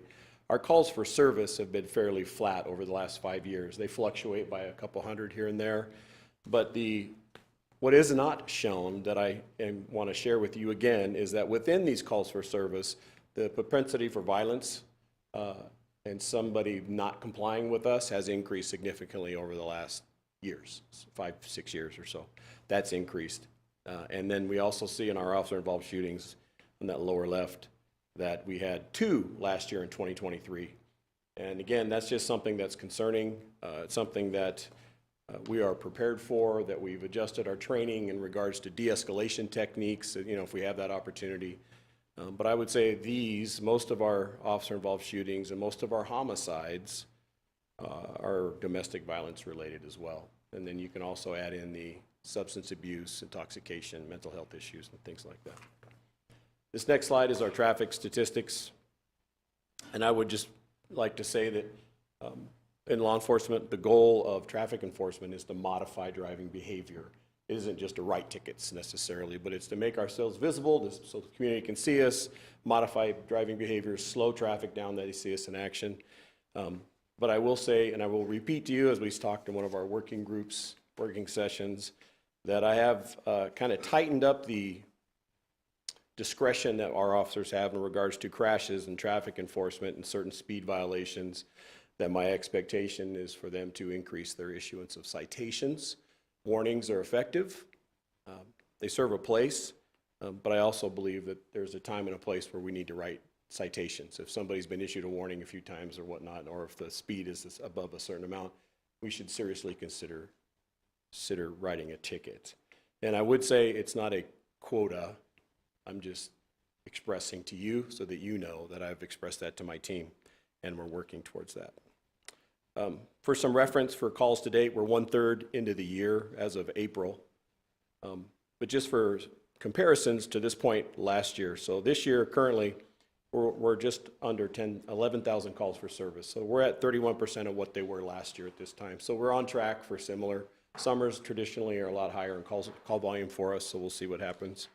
Our arrests so far this year are 840 arrests this year. That's 42% of what was last year, so we're a little ahead of that, if you want to look at it that way. Our citations are up a little bit. They're 42% of what they were last year at this point in the year. And the same thing with the warnings. They are about the same where they were this time last year. So any questions on the statistics? I know there's a lot of information. Yeah, Chief, your count on the citations, the warnings, is that due to lack of staff? For 2023, sorry, yeah, for that. Correct. That's a big chunk of that. I know Councilman Savage had asked that a couple meetings ago when we talked about that. What does that mean? But I do believe that is that. That's where the context is important, because we don't have our traffic. Normally, a full traffic squad is 3 officers. I currently have 1, and he's responsible for a lot of crash investigations. He does write citations. He is out there enforcing traffic. Officers as well. So between the vacancy has a big cause for that. Thank you for that question. I have recently read some articles from Henderson, and they are cracking down on people running red lights, people speeding, and I saw a statistic that in a really short period of time during their crackdown, they gave out like 600 citations, and then in another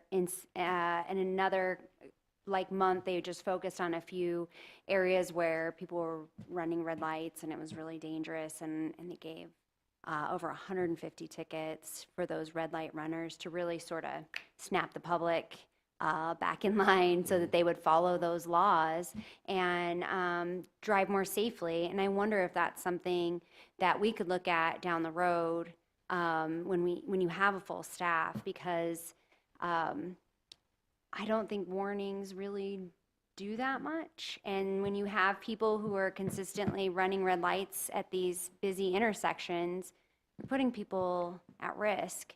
And I'm really concerned that it's getting worse and worse. So I'm wondering if there is some sort of program that we could do to try to help get people to follow the laws again. So I would say yes, absolutely, because I do know we have that high accident. Most of our accidents are on Stockton Hill Road, right? And there's signs that were put up years ago that say zero tolerance or a strict enforcement zone. It's very difficult to enforce traffic currently with vehicles, but we do have motorcycles that are available that helps us in traffic cars. So yes, Councilwoman Staley, for sure. That's one of the areas, if we're running a red light, that should not be a warning to me. That should be a citation. So that's the direction I've given my staff. Okay. So, for sure. Great, thank you. Thank you. Okay. Some highlights. And again, I want to take a little time just to talk about some highlights that are in the report, and I will try to talk as fast as I can. Our ALEAP accreditation. In 2019, we were one of the first agencies in the state to become accredited through the ALEAP, which is Arizona Law Enforcement Accreditation Program, something we're very proud of. And it was a 4-year accreditation with annual audits. Last year in 2023, we underwent our second on-site accreditation. It was at the end of our 4-year accreditation. And that's significant for us because that involves an actual on-site visit again, where commanders from the Page Police Department and a commander from the Peoria Police Department come to our agency, and they're on our grounds on our campus for 2 days. And they're actually going through everything, looking in all the drawers, as I like to say, making sure that we're meeting those proofs and best practices to maintain our accreditation for another 4-year period. And I'm proud to say that during the Arizona Chiefs Conference last September, we did get approved for that. So I'm very proud of that. I'm proud of my team. We have an accreditation team under the leadership of Deputy Chief Joel Freed, and he has a team. We also have assessors, Deputy Chief Freed, Captain Zach, Officer Evan Kunert, sorry. They are assessors as well, which that means they've been trained to be an assessor. They go to other agencies in the state, and they do that up to 2, maybe 3 times a year. And I'm committed to maintaining that investment because it's an investment of my resources and my staff. To a certain degree, it's a little bit of financial investment. But the benefit that we get back is huge because we see the good, the bad, and the ugly necessarily. And there's things that we can learn from, and there's things that we can realize we're doing very well. And then we also realize, there's things that we can do better. And there's also times where we can realize it's a good thing we didn't do that, right? So we do have an amazing team. We are recognized statewide, something I'm very proud of for the efforts that we have to the state's accreditation program, and several of my team have been recognized at a state level Assessors of the Year. Captain Zach was Assessor of the Year, I think last year or 2 years ago. Deputy Chief Freed was recognized at the state level as being an Assessor of the Year. So that's a big deal. It's a big deal. It's kind of a behind-the-scene thing, but it's very important. And I would say this too, for your information, my prediction that in the near future, it'll be mandated to some degree or another for a law enforcement agency to be accredited. So that's something I feel grateful where we are currently. That's just my guess, and that's my prediction. So I'm glad that we're currently accredited through this program. I do not want to, and I would not support being under any kind of a federal mandate to be accredited how they want us to be accredited. So that's where I feel that we're doing a good thing with the ALEAP accreditation. And it's something that's growing.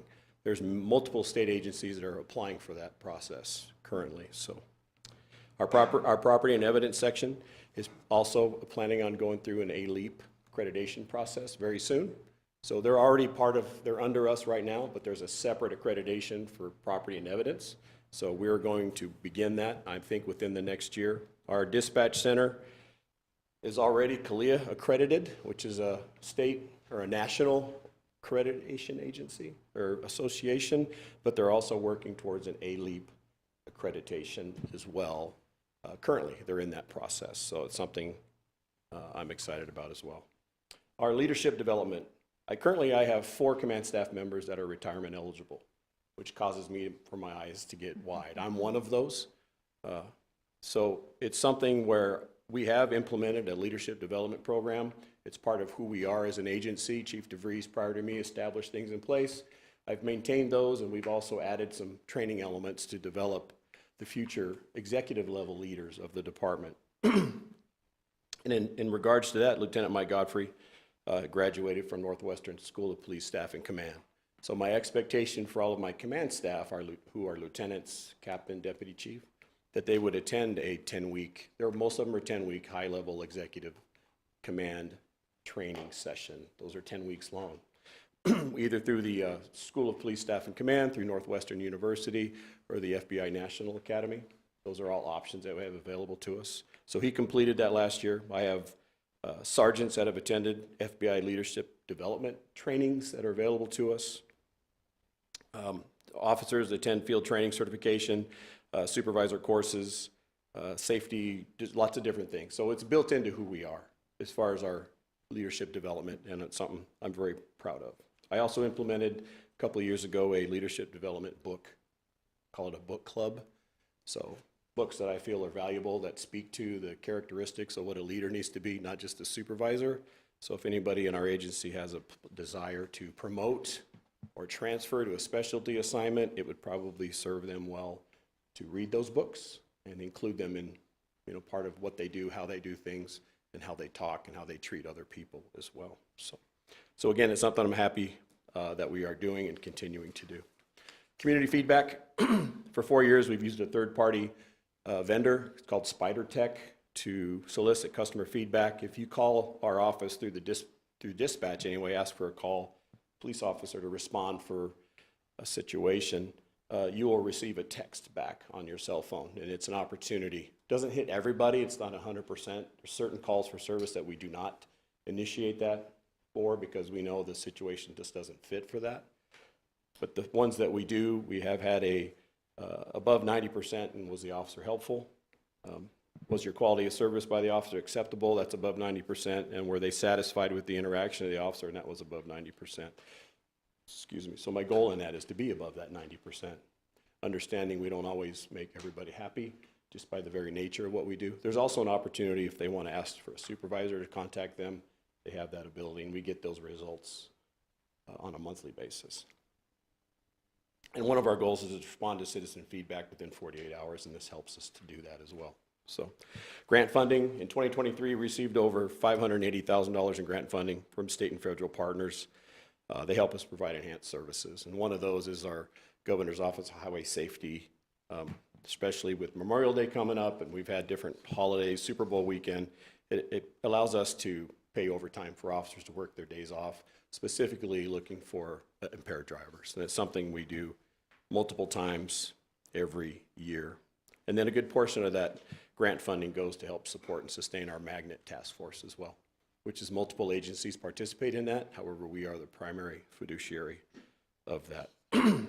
Our KPD bomb squad, our bomb squad is currently overseen by Sergeant Brandon Barkhurst. For us to be federally certified as a federal or as a bomb squad or an EOD team, we're required to have 4 participants. So we're lacking, but last year we were able to send 2 officers into a rigorous 7-week class training session back east in Alabama, and there's another officer that's scheduled to attend later this year. As far as our bomb squad, how I treat that is it's our contribution to resources in our area. And a lot of these equipments and travel is grant funded or reimbursed. So for example, we do not have a tactical team or a SWAT team, but the sheriff's office does. So this is how I look at this, and the justification for it is we don't provide a SWAT team or a tactical team, but we have an explosive ordnance team. We have a bomb squad, and we have the equipment, we've had the gear, and we've had this for quite a few years now. And it's our contribution to that, because we call upon them, they call upon us. It's fairly infrequent, but when we do get a suspicious package call, or we get an unexploded grenade or dynamite in somebody's shed on their property out in the toolies, so to speak, it's very useful that we have access to the resources to take care of that. Our officer wellness program, again, recognizing that the life expectancy of a police officer is 21 years less than the national average. Officers are more likely to suffer stress-related illnesses, post-traumatic stress, suicide, other job-related risks, just by the very nature of what the job entails on us. We've implemented an aggressive approach at improving the officer wellness, and it includes physical health, emotional health, and financial health as well. So this year, our program was expanded to provide one-on-one contact with a counselor. It's remote through Zoom, but I've required every team member, police officer, and some of our professional staff that they're required to attend that half-hour session. They can do what they want during that time and however they want to spend it, but it has been successful as far as the feedback that we've received. So that's something that we did last year. Something that's become a mantra for me, it's become an exhortation, is stay safe and stay well. I like to end my emails with that, and when I talk with my teams, I try to do that. I don't ever want it to become corny, but I want it to emphasize that to be safe and to be well takes purpose, it takes diligence, and it takes self-control and whatnot. And so our wellness program is to try to facilitate that in our officers, because I want to not just hire recruit and retain, I want them to be able to retire well. So that's something that we're doing. That's kind of leading the way as far as the state goes. I want to skip the recruitment team just a minute and talk about our volunteers. Our volunteers, we call them VIPs. It's Volunteers in Police Service. It's a program we've had for, I'd say, over 20 years now. We currently have 8 very dedicated VIPs, and they provide us almost 2,000 hours of service last year in 2023. And they are definitely a force multiplier for us. They help us with property watches. They help us with traffic control on occasion, special events. They're able to help with our training. They can be role players for us. They help us with evidence transport to Havasu or Flagstaff or Phoenix. They help us with vehicle maintenance, moving vehicles back and forth. They help us with parking enforcement on occasion, and they're also able to help us with private property crashes. And they also take care of our 20-day impound hearings. Anytime a vehicle is impounded for certain offenses, by state law, people are required to have a hearing where we determine if they are eligible to get the vehicle back. And there's money that's exchanged, or there's $150, I believe, is the cost. So they help us with that as well. And if they weren't doing these things, it'd be something that we would have to do otherwise. So their dedication and their selfless service is sure inspiring, and they definitely become part of our team. They go through the same background process as our officers and our other professional staff do. And they come and go as they please, just like an employee would. So our recruitment team, I can't say enough about them as well. Because of your support and my recruitment team, we have been able to make quite a big gain on our vacancies. The recruitment team was given the task of developing some things unusual. Don't just keep doing what we've been doing in the past. There's a budget that they've been assigned. So some of the things that they have done is they had some professional photos taken, and you'll see some of those in our annual report. You see them on our webpage. They were able to develop some flyers that we can hand out that are, I'll say, fresh. They don't look like they're cut and pasted. It's actually professionally done. Cards they can hand out at job expos.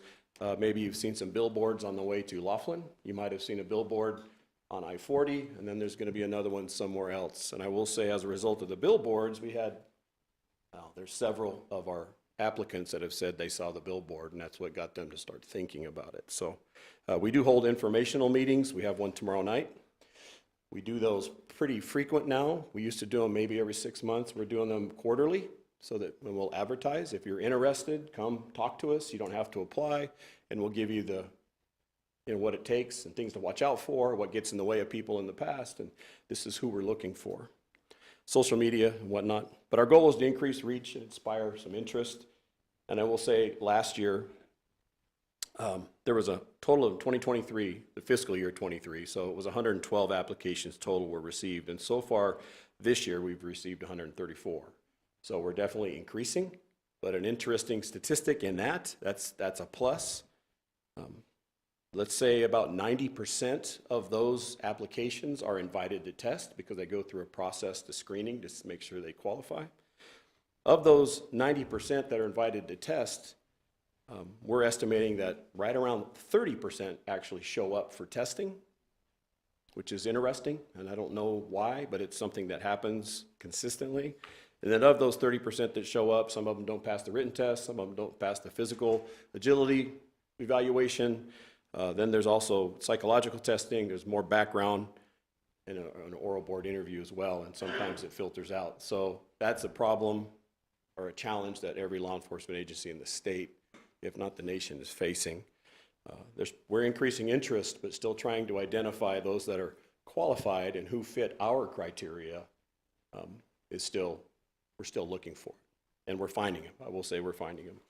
So 1 year ago, was 9 officers down. Within the last 6 months, we've hired 5 officers. I'm currently 6 officers down, with 2 going to do a job offer. And if you were to do that math, you say that doesn't line up. Well, I've lost 2 positions since, not for retirement and not for resignations, but I'll say for cause, performance, and things like that. So. I had a question, Chief. Yes. Actually, a couple. Would you say in the competitive range for pay right now, how are we ranking? I don't know if I could rank it, but we're doing very well. Okay. We've been able to attract, I'll use this as an example. We've been able to attract lateral officers, someone that had left us within a year to come back, and we welcomed them back with open arms. There's somebody came from a state agency that was because of the increase. And the other, because there's a little bit of built-in overtime on our shift schedule, and there's some other cert pays that we have that we're looking at adjusting as well, but that made it much more amenable for that person to come work for us. They still took a little bit of a cut from the state agency, but it was enough that, because they wanted to work here and stay here and work for the city of Kingman. So we've heard that several times, so. What about from other states coming into our state? Have we created an interest out there for other individuals from other states to want to move to Kingman to? I would say yes. We've received probably, I'm taking a guess, between 15 and 20 laterals from other states. We haven't accepted them all for different reasons, but I know we have seen an increase in that. But you have choices now, right? We have choices, but we're also increasing our reach and our outreach. And on our app, on our information, at the end of the slide presentation, you'll see that it says lateral officers as well. So we're actually promoting that because of the STEP program that we put in place.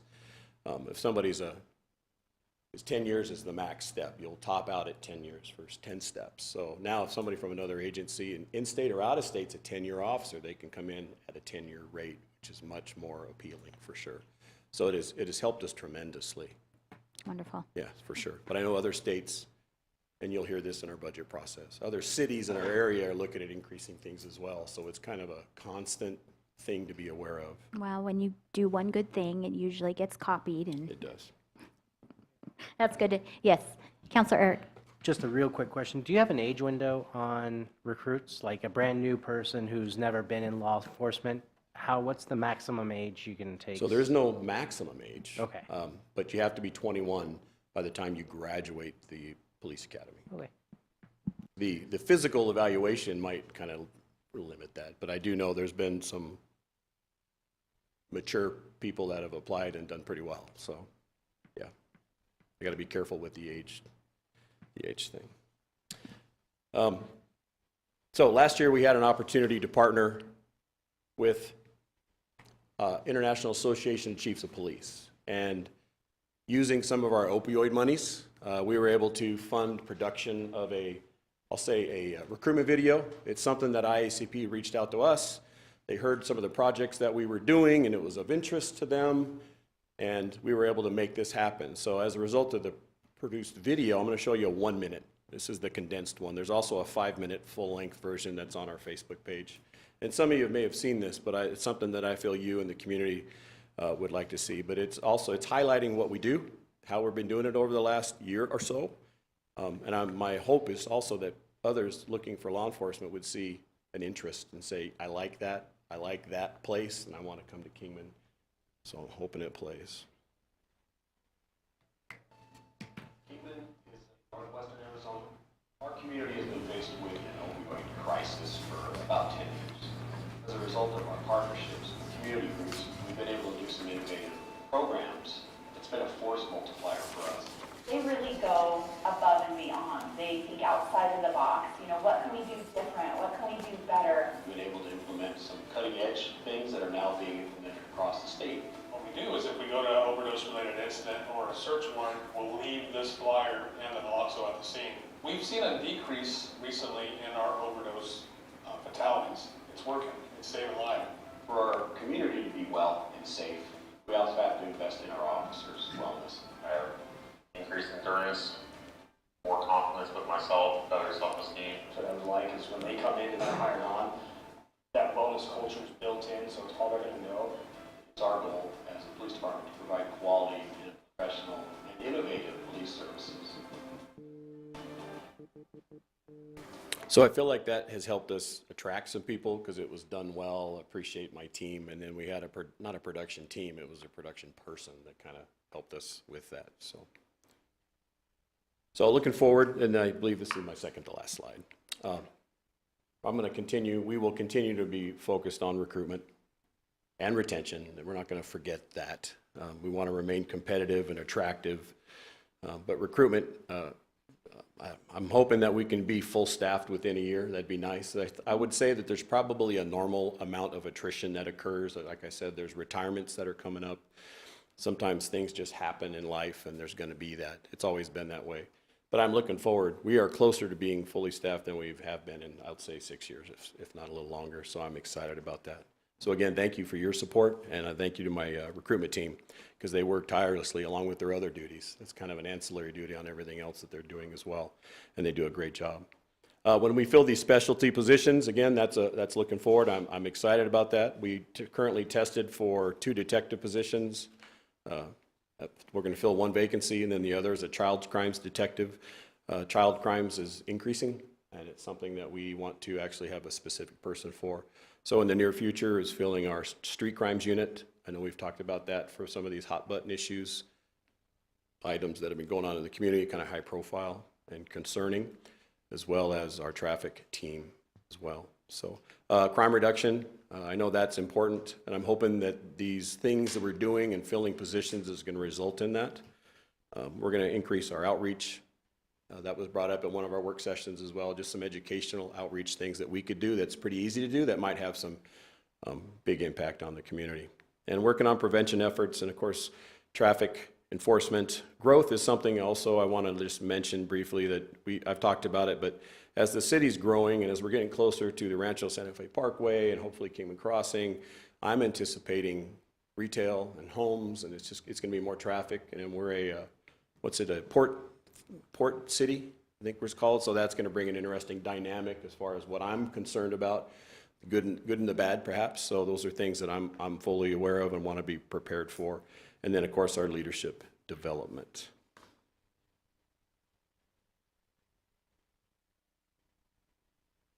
All right, I'll call that a junk slide. So I would say any questions, and I like to always end with our police app. We love it. I love it. We get to use it a lot, and we just used it last week for I don't remember what it was. So if you have the app, then you know. I don't like to use it for just public service announcements. I like to use it for if there's a high-profile incident going on, or traffic needs to be diverted, or something that's dragging a lot of attention. We use it for that quite a bit. So thank you. All right. Questions, comments? Chief? Thank you very much. We appreciate the update. I would like to say something. All right, Mr. Savage. Rusty, I am so proud of you and where you're taking the department going forward. Keep it up. I know they're going to come. We gave you the tools for that. And again, thank you very much for what you do for the city. Thank you. And again, I got to say, it's the team as well. It's an amazing group of folks that are doing it for the right reason. They know the why, right? So it's great. Thank you. Thank you. All right, item C, Kingman Municipal Court Initiatives and Programs. Judge Singer. All right. You got the clock on me? No. I, at the Vice Mayor, Council, City Manager, City Attorney, City Clerk. I want to first just thank Chief Cooper, because for 9 years, I've gotten grief about how long my department reports go on, and I want to thank you. I never want to hear another word out of any of you ever again, so thank you, Chief. I appreciate that. So, Annie, the clock starts now. Again, it's a privilege to get to come here and speak to you all tonight.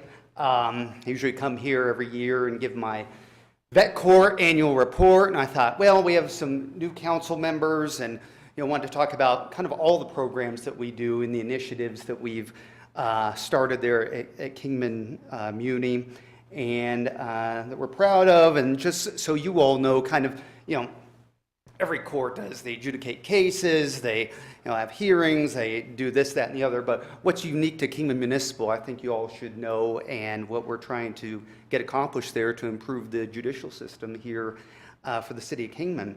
I'll get to that in a minute here, but first I wanted to start with the, kind of our pride and joy. What gets us the most notoriety is the Vet Court.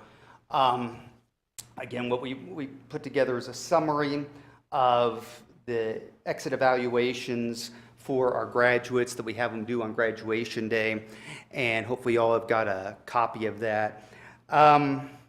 Last year, we had 8 graduates, 7 completed the evaluations. Again, we do this every year.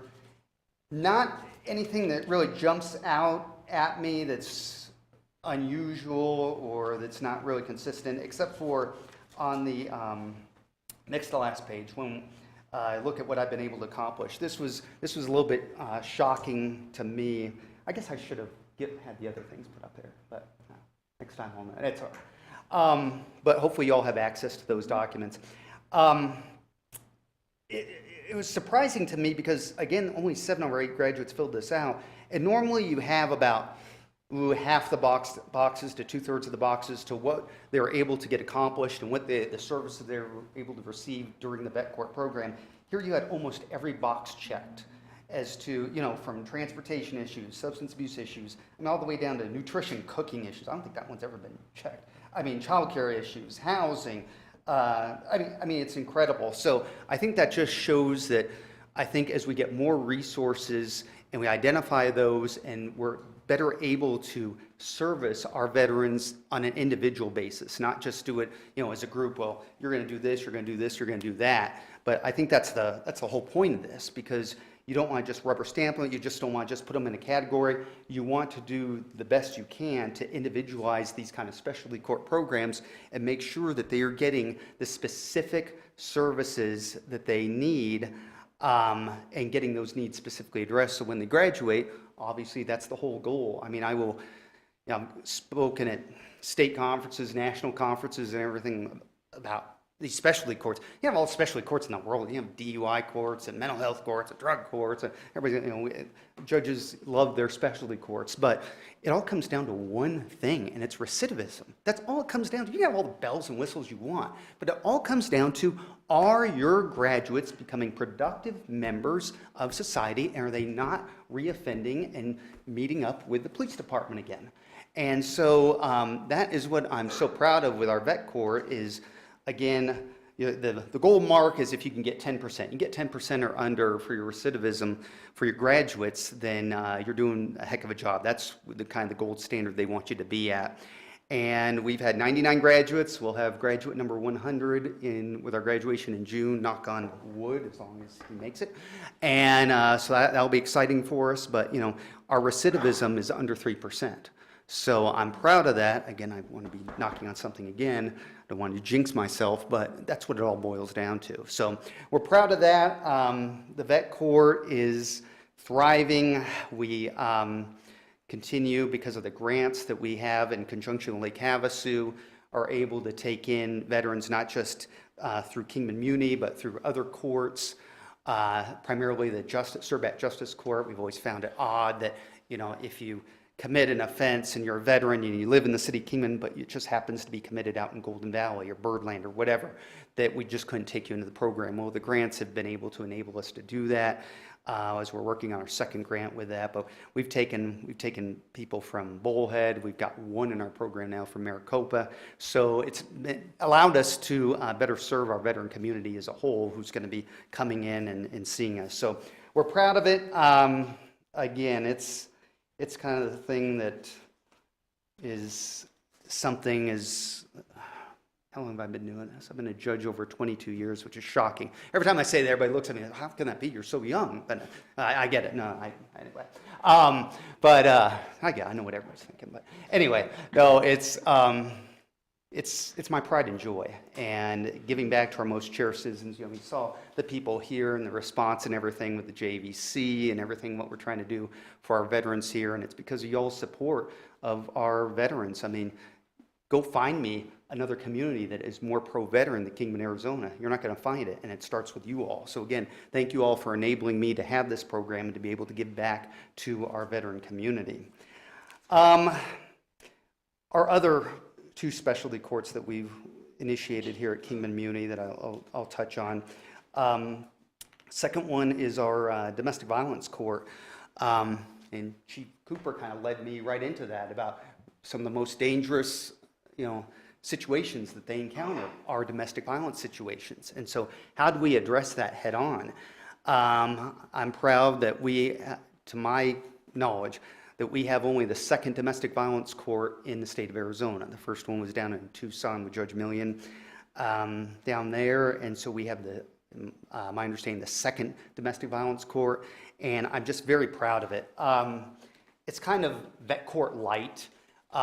They still have to do mandatory counseling. They still have to, we do it on a need basis. In the vet court, we do substance abuse testing that's mandatory while you're in the program. We do it on a need basis in the DV court. So that's why it's kind of light like that. But they still come and see me every month. They still have to be in the domestic violence counseling, which is crucial. They still have to be law-abiding. And if there's other needs that they have, people who get domestic violence issues, a lot of times it's bigger than just anger or what's going on, or bigger than even substance abuse or alcohol. It could be, it's because the husband doesn't have a job. It can be because of housing issues and whatever. But because of the vet court, we've been able to network and see what available resources there are here in Kingman and Mojave County, and be able to, again, share those non-vet related services with our participants in the program. So again, goal being when they finish the DV court, that they have, they're in a lot better shape than when they first started, and hopefully they are not reoffending. Because I think one thing that we were all getting frustrated with in the court system was, we'd have these individuals who would get these domestic violence charges, and I believe at my level, the limited jurisdiction level, probably the most serious, next to those in DUIs, probably the most serious charges we see, and that people were just not following through after they got out of court and entered a plea to complying. And we just felt like the domestic violence counseling was so critical. If we could just get them right into it, that they wouldn't be in this continual cycle of not doing their counseling as well as reoffending and having contact with law enforcement. And so we've been able to, utilize that, utilize our partners. The carrot at the end of the stick is most, if not all, of our participants. Nobody wants a domestic violence conviction on their record, because that can affect employment, that can affect them for a lifetime. So if they just comply with our program, which means coming to court every month, which means making sure you're in counseling, we get updates, and you're going to counseling, you're not missing, you're coming to see me every month, and if you have alcohol, substance abuse issues that you're testing regularly, and you're staying sober-free while you're in the program, as well as remaining law-abiding, that your charges will typically be dismissed. And so that's the carrot at the end of the stick, and we have had, it's been incredible. I'm just so proud of our team and how we're getting after it. We've had the program now in existence for a little over 2 years. We had 67 participants, 39 graduates already. We've only terminated 4 from the program. We have 22 in the program right now. I think we have 5 or 6 coming in tomorrow. And we have 2 on warrant status right now. But again, the compliance, and of course they want to get out of the program. They want to have to stop coming and seeing me every month and having my thumb on them. But at least we have seen that at least the graduates, again, it's a small facet right now because it's only been 2 years, but again, we are not seeing the recidivism. They are learning the tools that they're getting in the counseling, and they're understanding they just do not want to come in front of us again, and they are taking advantage of those deferred sentences and not having this on their record, knowing that they're probably not going to get a second chance at that. So it's been wonderful, and I'm very proud of that. The third program just to touch on is our truancy court program that we have here that we administer in conjunction with the county. And again, I submitted in the paperwork just why we have a truancy program. It's important for these. It seems like it's a 50-50 deal. Sometimes it's the kids. If they're older, it's typically the kids who are not going to school. And sometimes the parents lose kind of control. If they're younger, then sometimes it's because of the parents not doing what they need to do to help get their kids an education, especially at a younger age. So that's usually where the divide is. But whatever the situation is, then we're getting them into our truancy court, addressing this with the families, with the parents, with the kids, and figuring out what the issues are so that, as we all know, if you have an education, you're going to be able to thrive a lot more in this life than if you don't. So making sure that gets addressed and partnering, again, with law enforcement on that, partnering with the county, and that has been successful too. We have smaller numbers in the truancy court. We probably only have 4 or 5 kids, families at a time, but again, we can keep our thumb on them, and we just think it's very it's been very beneficial, and we appreciate the county working with us on this and with the schools and the educators and the resource officers and everything. So again, a group team effort to try to address this head on.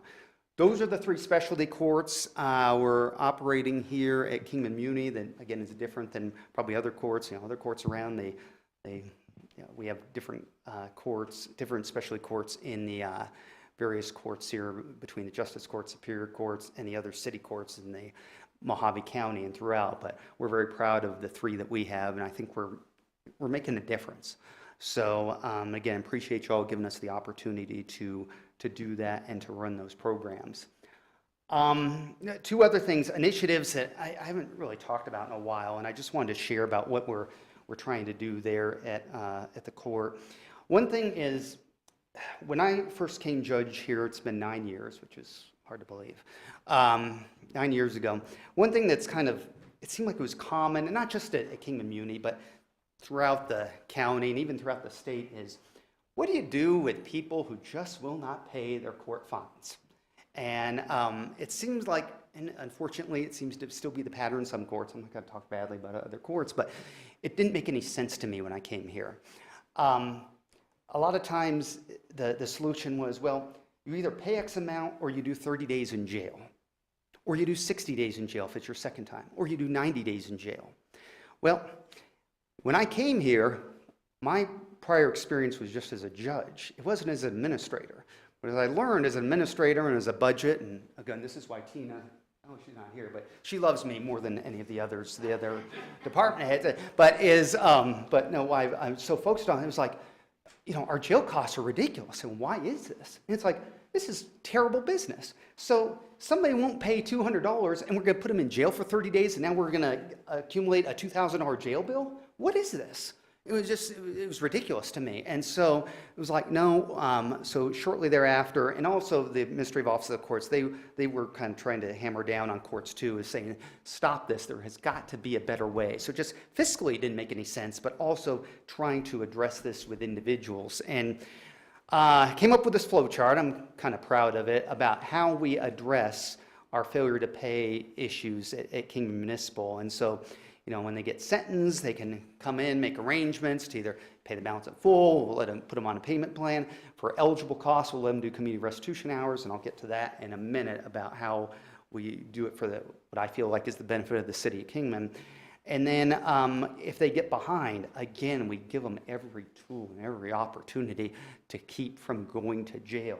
You can make arrangements with us whenever. If there's an issue, you need to let us know. I preach that to these people all the time. I cannot help you if you don't let me know what's going on with you. So if you feel like you're going to get behind, let us know. And you can resolve it with our collections department. If not, then you can come, and I have a special docket once a month. You come talk to me face to face, and we'll figure it out. If you feel like my collections department is being fair, which I feel like they're incredibly fair, but sometimes they just want to come speak to the judge, fine, come speak to me. I have a docket once a month where you can do that. And it gives them that opportunity. If they go delinquent and they don't take advantage of that, then we send out notices to them. Some courts just go straight to warrant. Okay, but we send out notices saying we're going to put you on a special docket, and you can appear personally, you can appear telephonically, you can appear remotely, whatever. We try to make it as easy as possible for individuals to get back in compliance, and a lot of times they will, and then they'll give an explanation. We'll help them get caught up and things like that. If after that we have to go to warrant, then when we see them, and unfortunately I still see people about every day on these issues, I leave it to the judge's discretion, either myself or the magistrate who works for me, that these are the guidelines. You can release them if you want after they make a new payment plan, or unfortunately sometimes people need a little taste. They need a little taste of jail to get serious. If I've gone through this over and over and over, and so I'm not saying because there are some courts who go the complete opposite way and say, we're never going to jail anybody on fair to pay. Well, you got to have a healthy balance here. And so then I have a in-custody docket on Tuesday mornings. And so sometimes, unfortunately, if I've gone through this over and over and over with you, and sometimes a weekend and a few days in there, we'll hopefully get their attention and know that we're serious, and then we'll set up a new payment plan and set this up. And usually after one time of doing that, it usually cures them. After we explain it to them and kind of explained all, what we're doing and we're trying to get accomplished, and sometimes that's usually an eye-opener. Well, studies show that if you jail somebody more than 5 days, you lose the effect of it. So if we can keep it in that window, then it seems to be the most effective for us. And I think it's working. I think our collections are going up. On that note, with collections and things like that, again, the Administrative Office of the Courts, can we go to the next one? The Administrative Office of the Courts, again, wanted a push years ago for courts to make people eligible to do community service hours in lieu of payment for their eligible costs. Some things cannot be converted into community restitution hours, aka community service hours, but most costs can. And so when that push and that directive came from them, I thought, well, but why would, that's really kind of just taking something out away from the city of Kingman. I thought, what is the most beneficial way to make sure that if people want to do community restitution hours and we're all for it, how can it still help the city? And so I came up with this program back in 2018 that we still do today. And then if you want to do community restitution hours, great, we'll let you do it. Half have to be for the city of Kingman. And hopefully that helps out these other departments. Again, we have 5 departments on board. I guess I should probably take another poll because if anybody else wants to come on board. But right now it's the airport, Parks and Rec, Public Works, the fire department, and tourism. You have to do at least half. If you're going to do, you want to convert it over, then it's got to be for one of those departments. And then you can do the other half for one of those departments. Or there's, if we can go to the last page, we have a list of approved agencies that are on there, like the Food Bank, St. Vincent de Paul, Mutt Matchers. Those are some of our approved agencies. Or you can do it for any, church if you so desire, nonprofit church. Or again, you could do the other half for the city of Kingman as well. And we're always looking for different agencies, nonprofit agencies who want to come on board and join our list to come be a part of it. So, and it just gives individuals options. I think it's spread throughout the community, going all the way up to Butler, coming down downtown, whatever, that people, they shouldn't have the excuse of, well, I just couldn't get there. We've got plenty of options. If you're in the city of Kingman or on the outskirts, then we've got a place for you to do these hours. But again, I want at least half done for the city of Kingman. Of course, there's always exceptions. If we have somebody who lives in Vegas or somebody who lives out of state or whatever, we're not going to make them do half the hours for the city of Kingman. But if they're local, that's what you're going to do. So those are, again, kind of what makes KMC, Kingman Muni, different, unique. Some of the initiatives we've done here over the last 9 years, hard to believe, and that we're proud of. And I'm open to any questions about any of these programs, initiatives, or what we've got going on over there. Thank you, Judge Singer. Counsel? Counselor Eric? Hi, Judge. Hi. Quick question. Your programs, do they have out-of-pocket costs for your attendees? No. Very little. They still have to pay their court costs. So on a domestic violence, again, there's no fine or anything like that. And there's some for the DV court, there's some mandatory fees that have to be assessed. However, if they're getting a deferred sentence, they don't have to do it. So I suspend those, but they still have to pay the mandatory court costs, which for the DV court, if you pay it that day, I think is like $61.90. So not very much.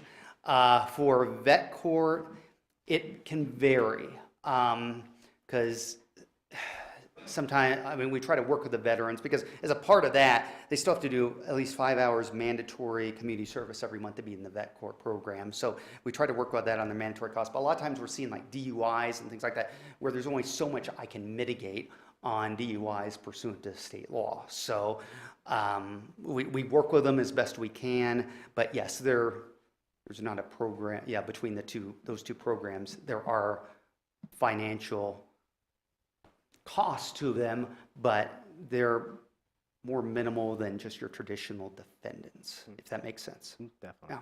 Yeah. Second to last question. How many days do you need to miss to be truant? I believe it's 10 days, 10 unexcused days in the semester, I believe. So now I will make a caveat on that. My associate judge is the one who oversees the truancy court, so she would have the specifics on that, but I'm pretty sure it's 10 days. So per semester, I believe. Les, do you have a softball update? Softball update. Unfortunately, yes, and if you all want to fire me, you can. But yeah, after winning the first softball game against the Lake Havasu Vet Court last year, we had the rematch last month, and it did not go so well. The caveat to that is I found it odd that the two umpires they had assigned, one was their associate judge and the other one was their chief of police. So I found that kind of odd because we tried to have like more, shall we say, neutral umpires where the question of fairness and propriety could never come into play. But anyways, no, they have a different version of what happened. But we'll be having our rematch in October, and that trophy will be coming back to our courthouse. So, yes. Council, any other comments? I just wanted to say thank you. I mean, I go to vet court graduation. I see your passion. You are making a difference in our community. I appreciate that you bring these alternative courts, to our attention, and you're bringing out the fact that people can work through their issues and move forward with life. So I really do appreciate you and what you do, and your passion is amazing. So Thank you. Again, thank you all for the opportunity to get to do it. I would like to back up our Vice Mayor. Good words there, Ms. Samley. Thank you. I appreciate it. All right, thank you. Thank you. Thank you so much. All right, item D. So short of the mirror. Thank you all. Item D, Homeowners Association as a tool for neighborhood maintenance. Good Hello, evening, Mr. Rodriguez. Vice Mayor and council members. Those are tough acts to follow. I don't know if I can give you the kind of presentation that you got on legislation or on law enforcement or on the judge or on the court, but I'll do my best to be able to give you some information about HOAs and how they may be able to be helpful for the city. The council had asked us a while back to look into how to utilize homeowners associations to be able to maintain improvements in some development, residential developments primarily, within the city. So what we've done is staff reached out to our planning and zoning consultant, Wildan Engineering, asked them to do some research for us because we're short of resources in our development services department.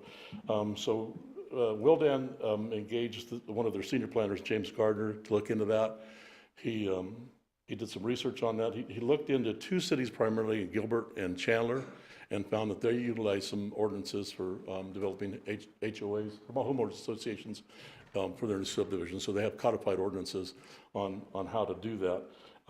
That seems to be working really well, and it helps to prevent the local municipality from having to incur the costs and then utilize resources to be able to maintain those types of improvements that they have built around their developments. Some open space improvements, landscape improvements, lighting improvements, those kinds of things that go in the subdivision. It seems like mostly what we've had issues with here in Kingman are some of these drainage features, these retention basins that are enclosed by fences, and then how they're going to be maintained. If city staff has to go in there and do that, and city equipment has to go in there and do that, it can get costly. We discovered that those communities of Chandler and Gilbert both utilize these subdivision or HOA ordinances in their subdivision and process in their subdivision applications for their final plats and maps and the improvement plans to be able to do all of that. Additionally, Tina, when she was still acting as the city manager, she reached out to Bullhead City, and she and I had a meeting with Bullhead City staff. To see how they deal with some of their HOAs. They actually have some procedures within their subdivision applications that they utilize to be able to require the formation of HOAs to be able to keep those improvements. They put some language on their plats.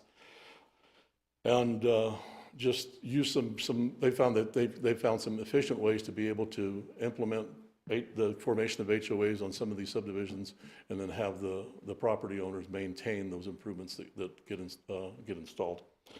So with that, I included the copies of those ordinances and the packages that you received, along with some verbiage that Bullhead uses on their plats, that they actually include on their plats to formalize how they're requiring those conditions of the formation of those HOAs. And they seem to be working pretty well. We're going to ask for direction from council on how you'd like us to proceed. If you want us to look at in drafting an ordinance of that type, or come back with further information, whatever it is that you'd like us to do, we're happy to do that. So I'll just ask for your direction now and ask if you have any questions. Council, do you have any questions, comments? I have a question for Mike. Does Bullhead use theirs for drainage and green belts? What do they use theirs for?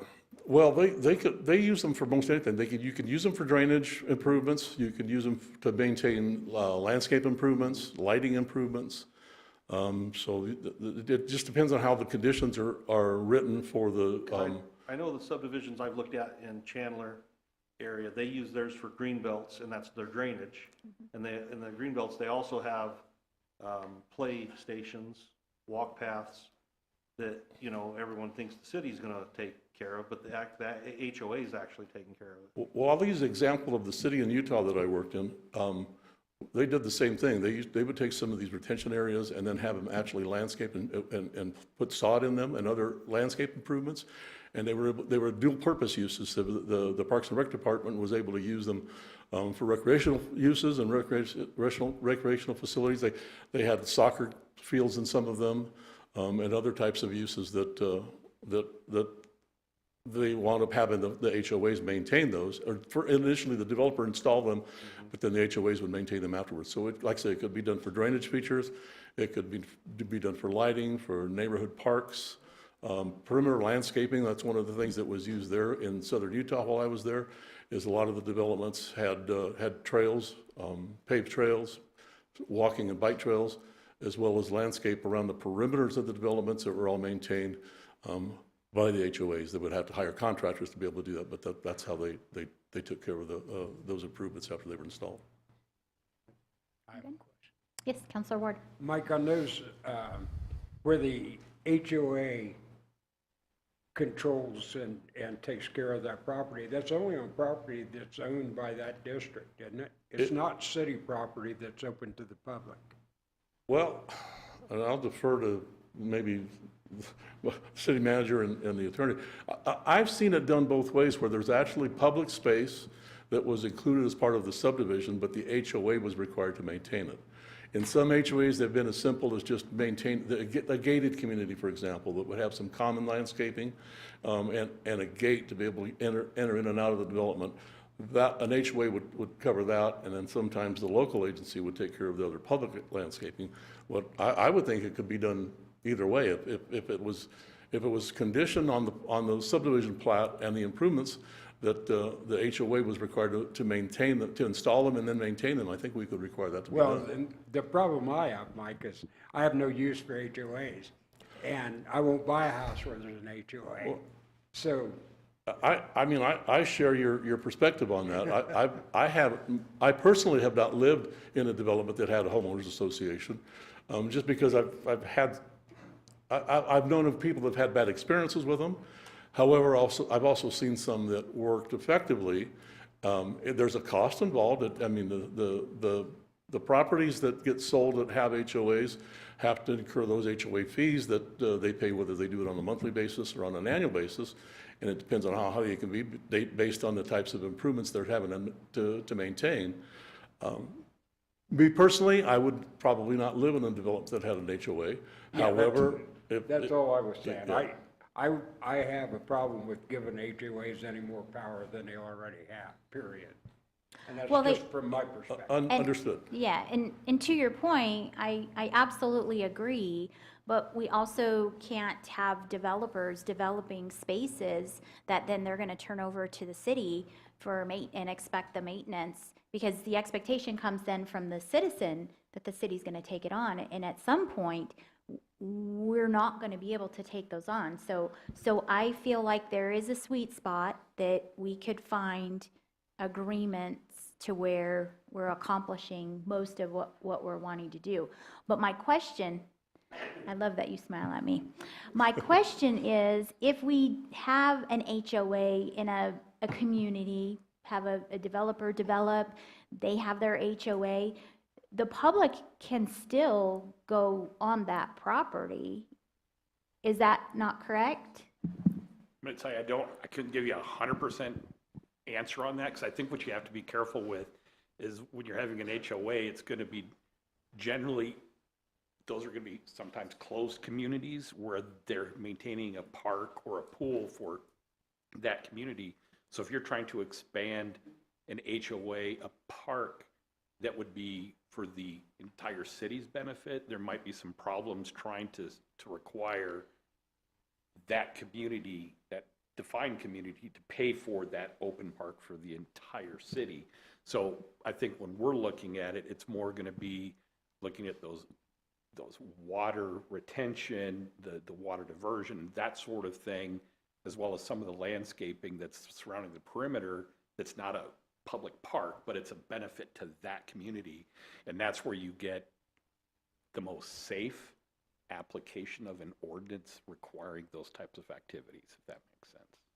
Okay. And to echo what Carl said, that's been my experience as well, is when you have these more highly developed type of communities where they have specific landscape requirements around the perimeters, and then public walkways like trails and sidewalks and bikeways, those that are within the boundaries of that community, those improvements are put in place. However, their HOA, who hires a private contractor generally to maintain them, there's still a benefit to the public at large within that community. Exactly. So the public still can attend. Yeah, or the public still can participate and still The can. public can still utilize those. Right. Those There's no improvements way and to limit enjoy that them. to the community. But the community where they're installed is going to be responsible for maintaining them. Right. Right. Okay. Yes, Councilor Rick. When creating a subdivision, would this require the requirement of an HOA for all future developments? Is that how this would work? Like, does every subdevelopment come with an HOA already? I am uninformed, that's why I'm asking. Well, no, I think that's what we're looking to craft. What does that look like? So we And would is it be for asking green belts and developers drainage? to start including statement of organization for an HOA with their subdivision submissions? That's an option. That could be out. It would depend on, again, I'll defer to Carl. It would depend on how the ordinance would be written and then codified to whether or not we would be requiring them to create these property owners associations, a homeowners association, or if the developer is going to do something, proposes something different that would be in lieu of that. But I think it would be a matter of how we wrote the ordinance. Mm-hmm. And then there'd also be the counter of, well, I don't want an HOA in my subdevelopment, right? So if someone didn't want a subdivision and we had to revisit this question of who would take over the green space, at the end, it would still come to us, basically. Well, the bottom line is, how much green space can we take on as a city? We can. Yeah, but we don't have a way of enforcing them to get an HOA, right? They could say, we don't want one, and... Don't know. That's why we're having That's why we're having this discussion. Okay. So Yeah. I'm just putting everything out there. Yeah. Is maybe, we're talking future stuff, and these subdivisions come in, who knows how big they're gonna be, and, they're always whining about their retention. And they're always, people are always wanting green space, well, I want a park in my area. These aren't big parks that I see down in Phoenix, they're just little neighborhood parks with a little jungle gym and maybe a covered picnic area and a walking path. That Right, but the developer- city's not maintaining The city's not those. maintaining it, the Correct. HOA is maintaining it. Correct. And that's, as a city, how much more can we take care of without having a property tax? And I think Councilman Walker's making a good point. Those are the typical type of amenities that you would see put within a development, where the residents within that development will enjoy them. They may be available to the public at large as well. However, it's going to be the residents within that development that are going to have to pay to maintain them once they're put in place. Correct. And then generally, they're going to be maintained at a much better level than they might be otherwise. I'm glad that Councilman Walker brought this forward. I think it's an interesting way to tackle a few of the problems that we do have. One is that we are constantly talking about improving quality of life for our residents, but we're on a limited budget to be able to do those things. We have low taxes here, so there's not a lot of extra money to do these small extra parks, to turn those retention basins into a mixed-use space. And that's the other thing. Those drive me crazy. I was just at a dinner on Southern Vista, and I passed by this retention basin. It's a deep basin. It's got a tall fence around it, and it's dirt and weeds and trash, and it's always going to be. And I would like to see those stop, and we would start better utilizing that space, being a mixed use. But again, we can't afford to turn all of those retention requirements into parks. And so, unlike Smiley, I would live in an HOA in a heartbeat. You know, I love the idea of this very clean, tidy neighborhood that has a park and all these other amenities for my family, for my kids. But that's a choice. We have plenty of neighborhoods that don't have HOAs, and then they don't have these extra bells and whistles. And I think it would appeal to a lot of people. And so I'm curious what we could do that would still be fair.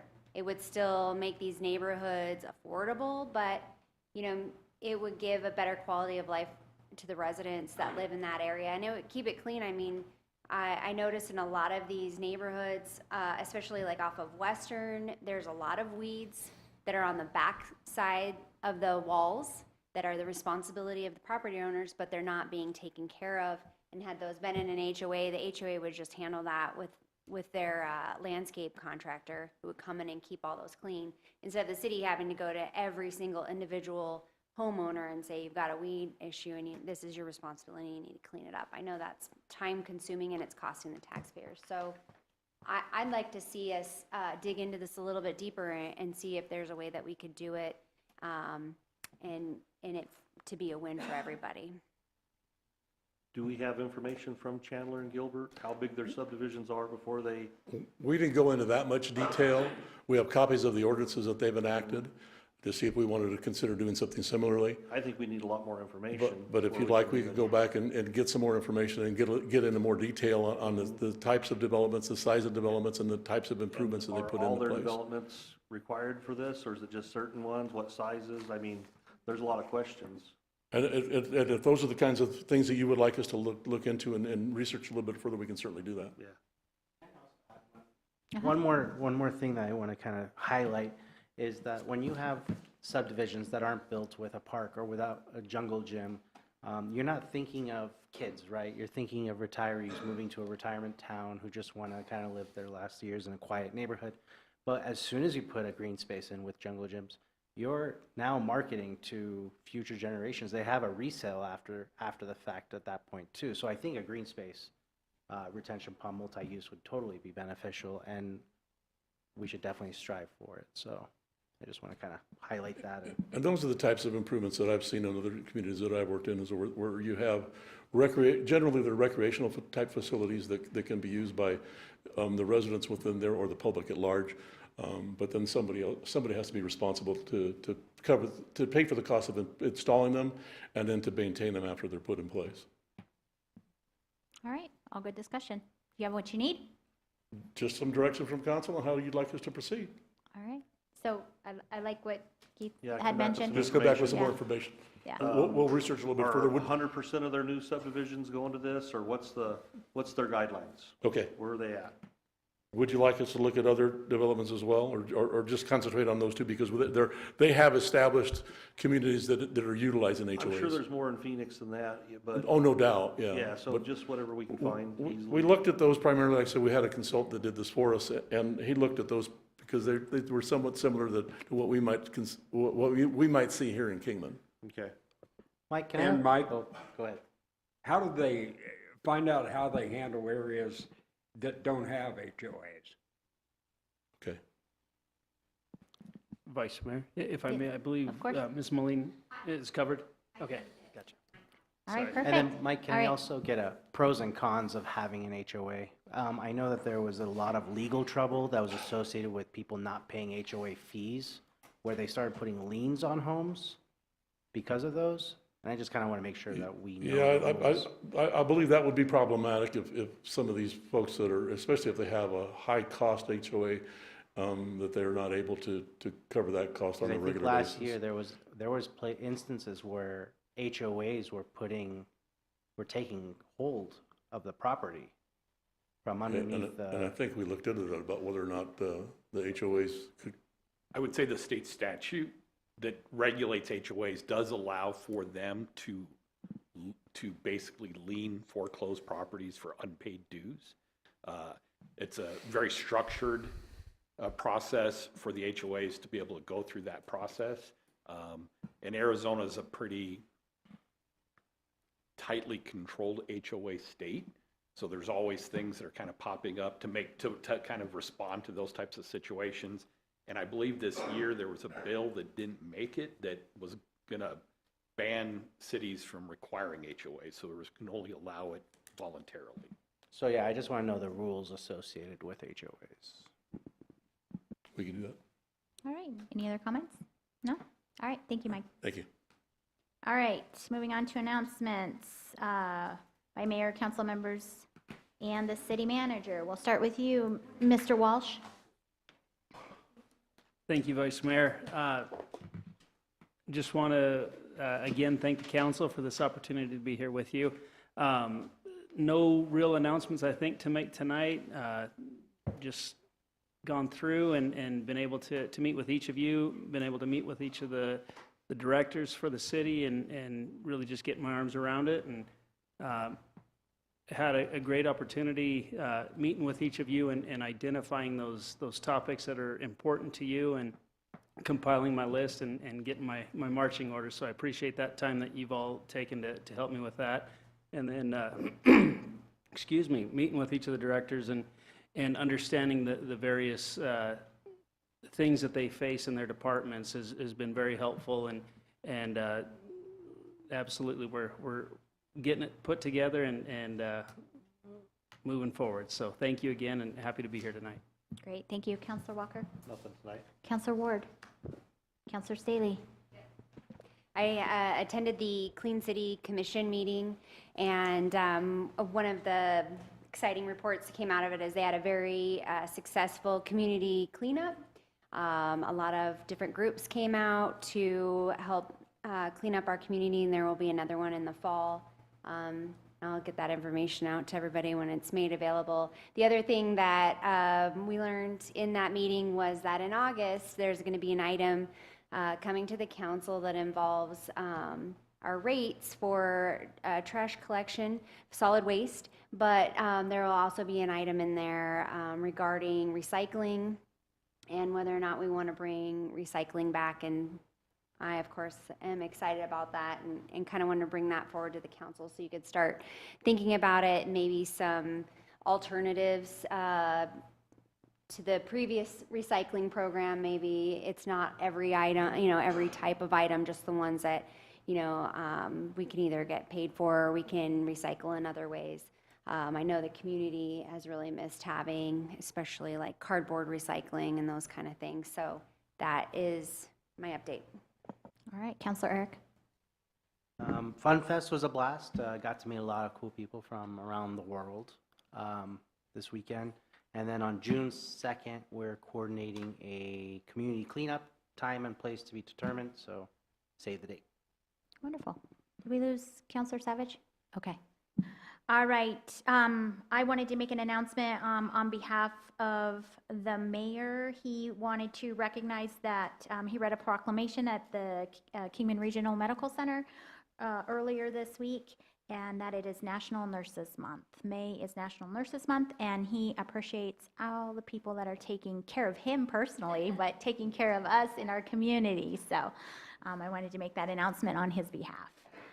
I have no personal announcements. Council requests for future reports and updates. Councilor Walker? Councilor Ward? Councilor Staley? I'd just like to ask that we keep the Rancho Santa Fe project updates on every meeting going forward until the big news is unveiled that shovels have hit the ground. Thank you. Counselor Eric? Yes, this one's been kind of brewing since April. So I want to ask for a report for a list of resources for homeless services, senior services, veteran services, and suicide services. So we can help gather public, government, private, and nonprofit resources all in one spot. It doesn't have to be all at once, but it can be an ever-growing list. And we can make it so that new and upcoming agencies can always add their name to it. And with the goal of just bringing everything together to the front on an easy-to-navigate landing page or list.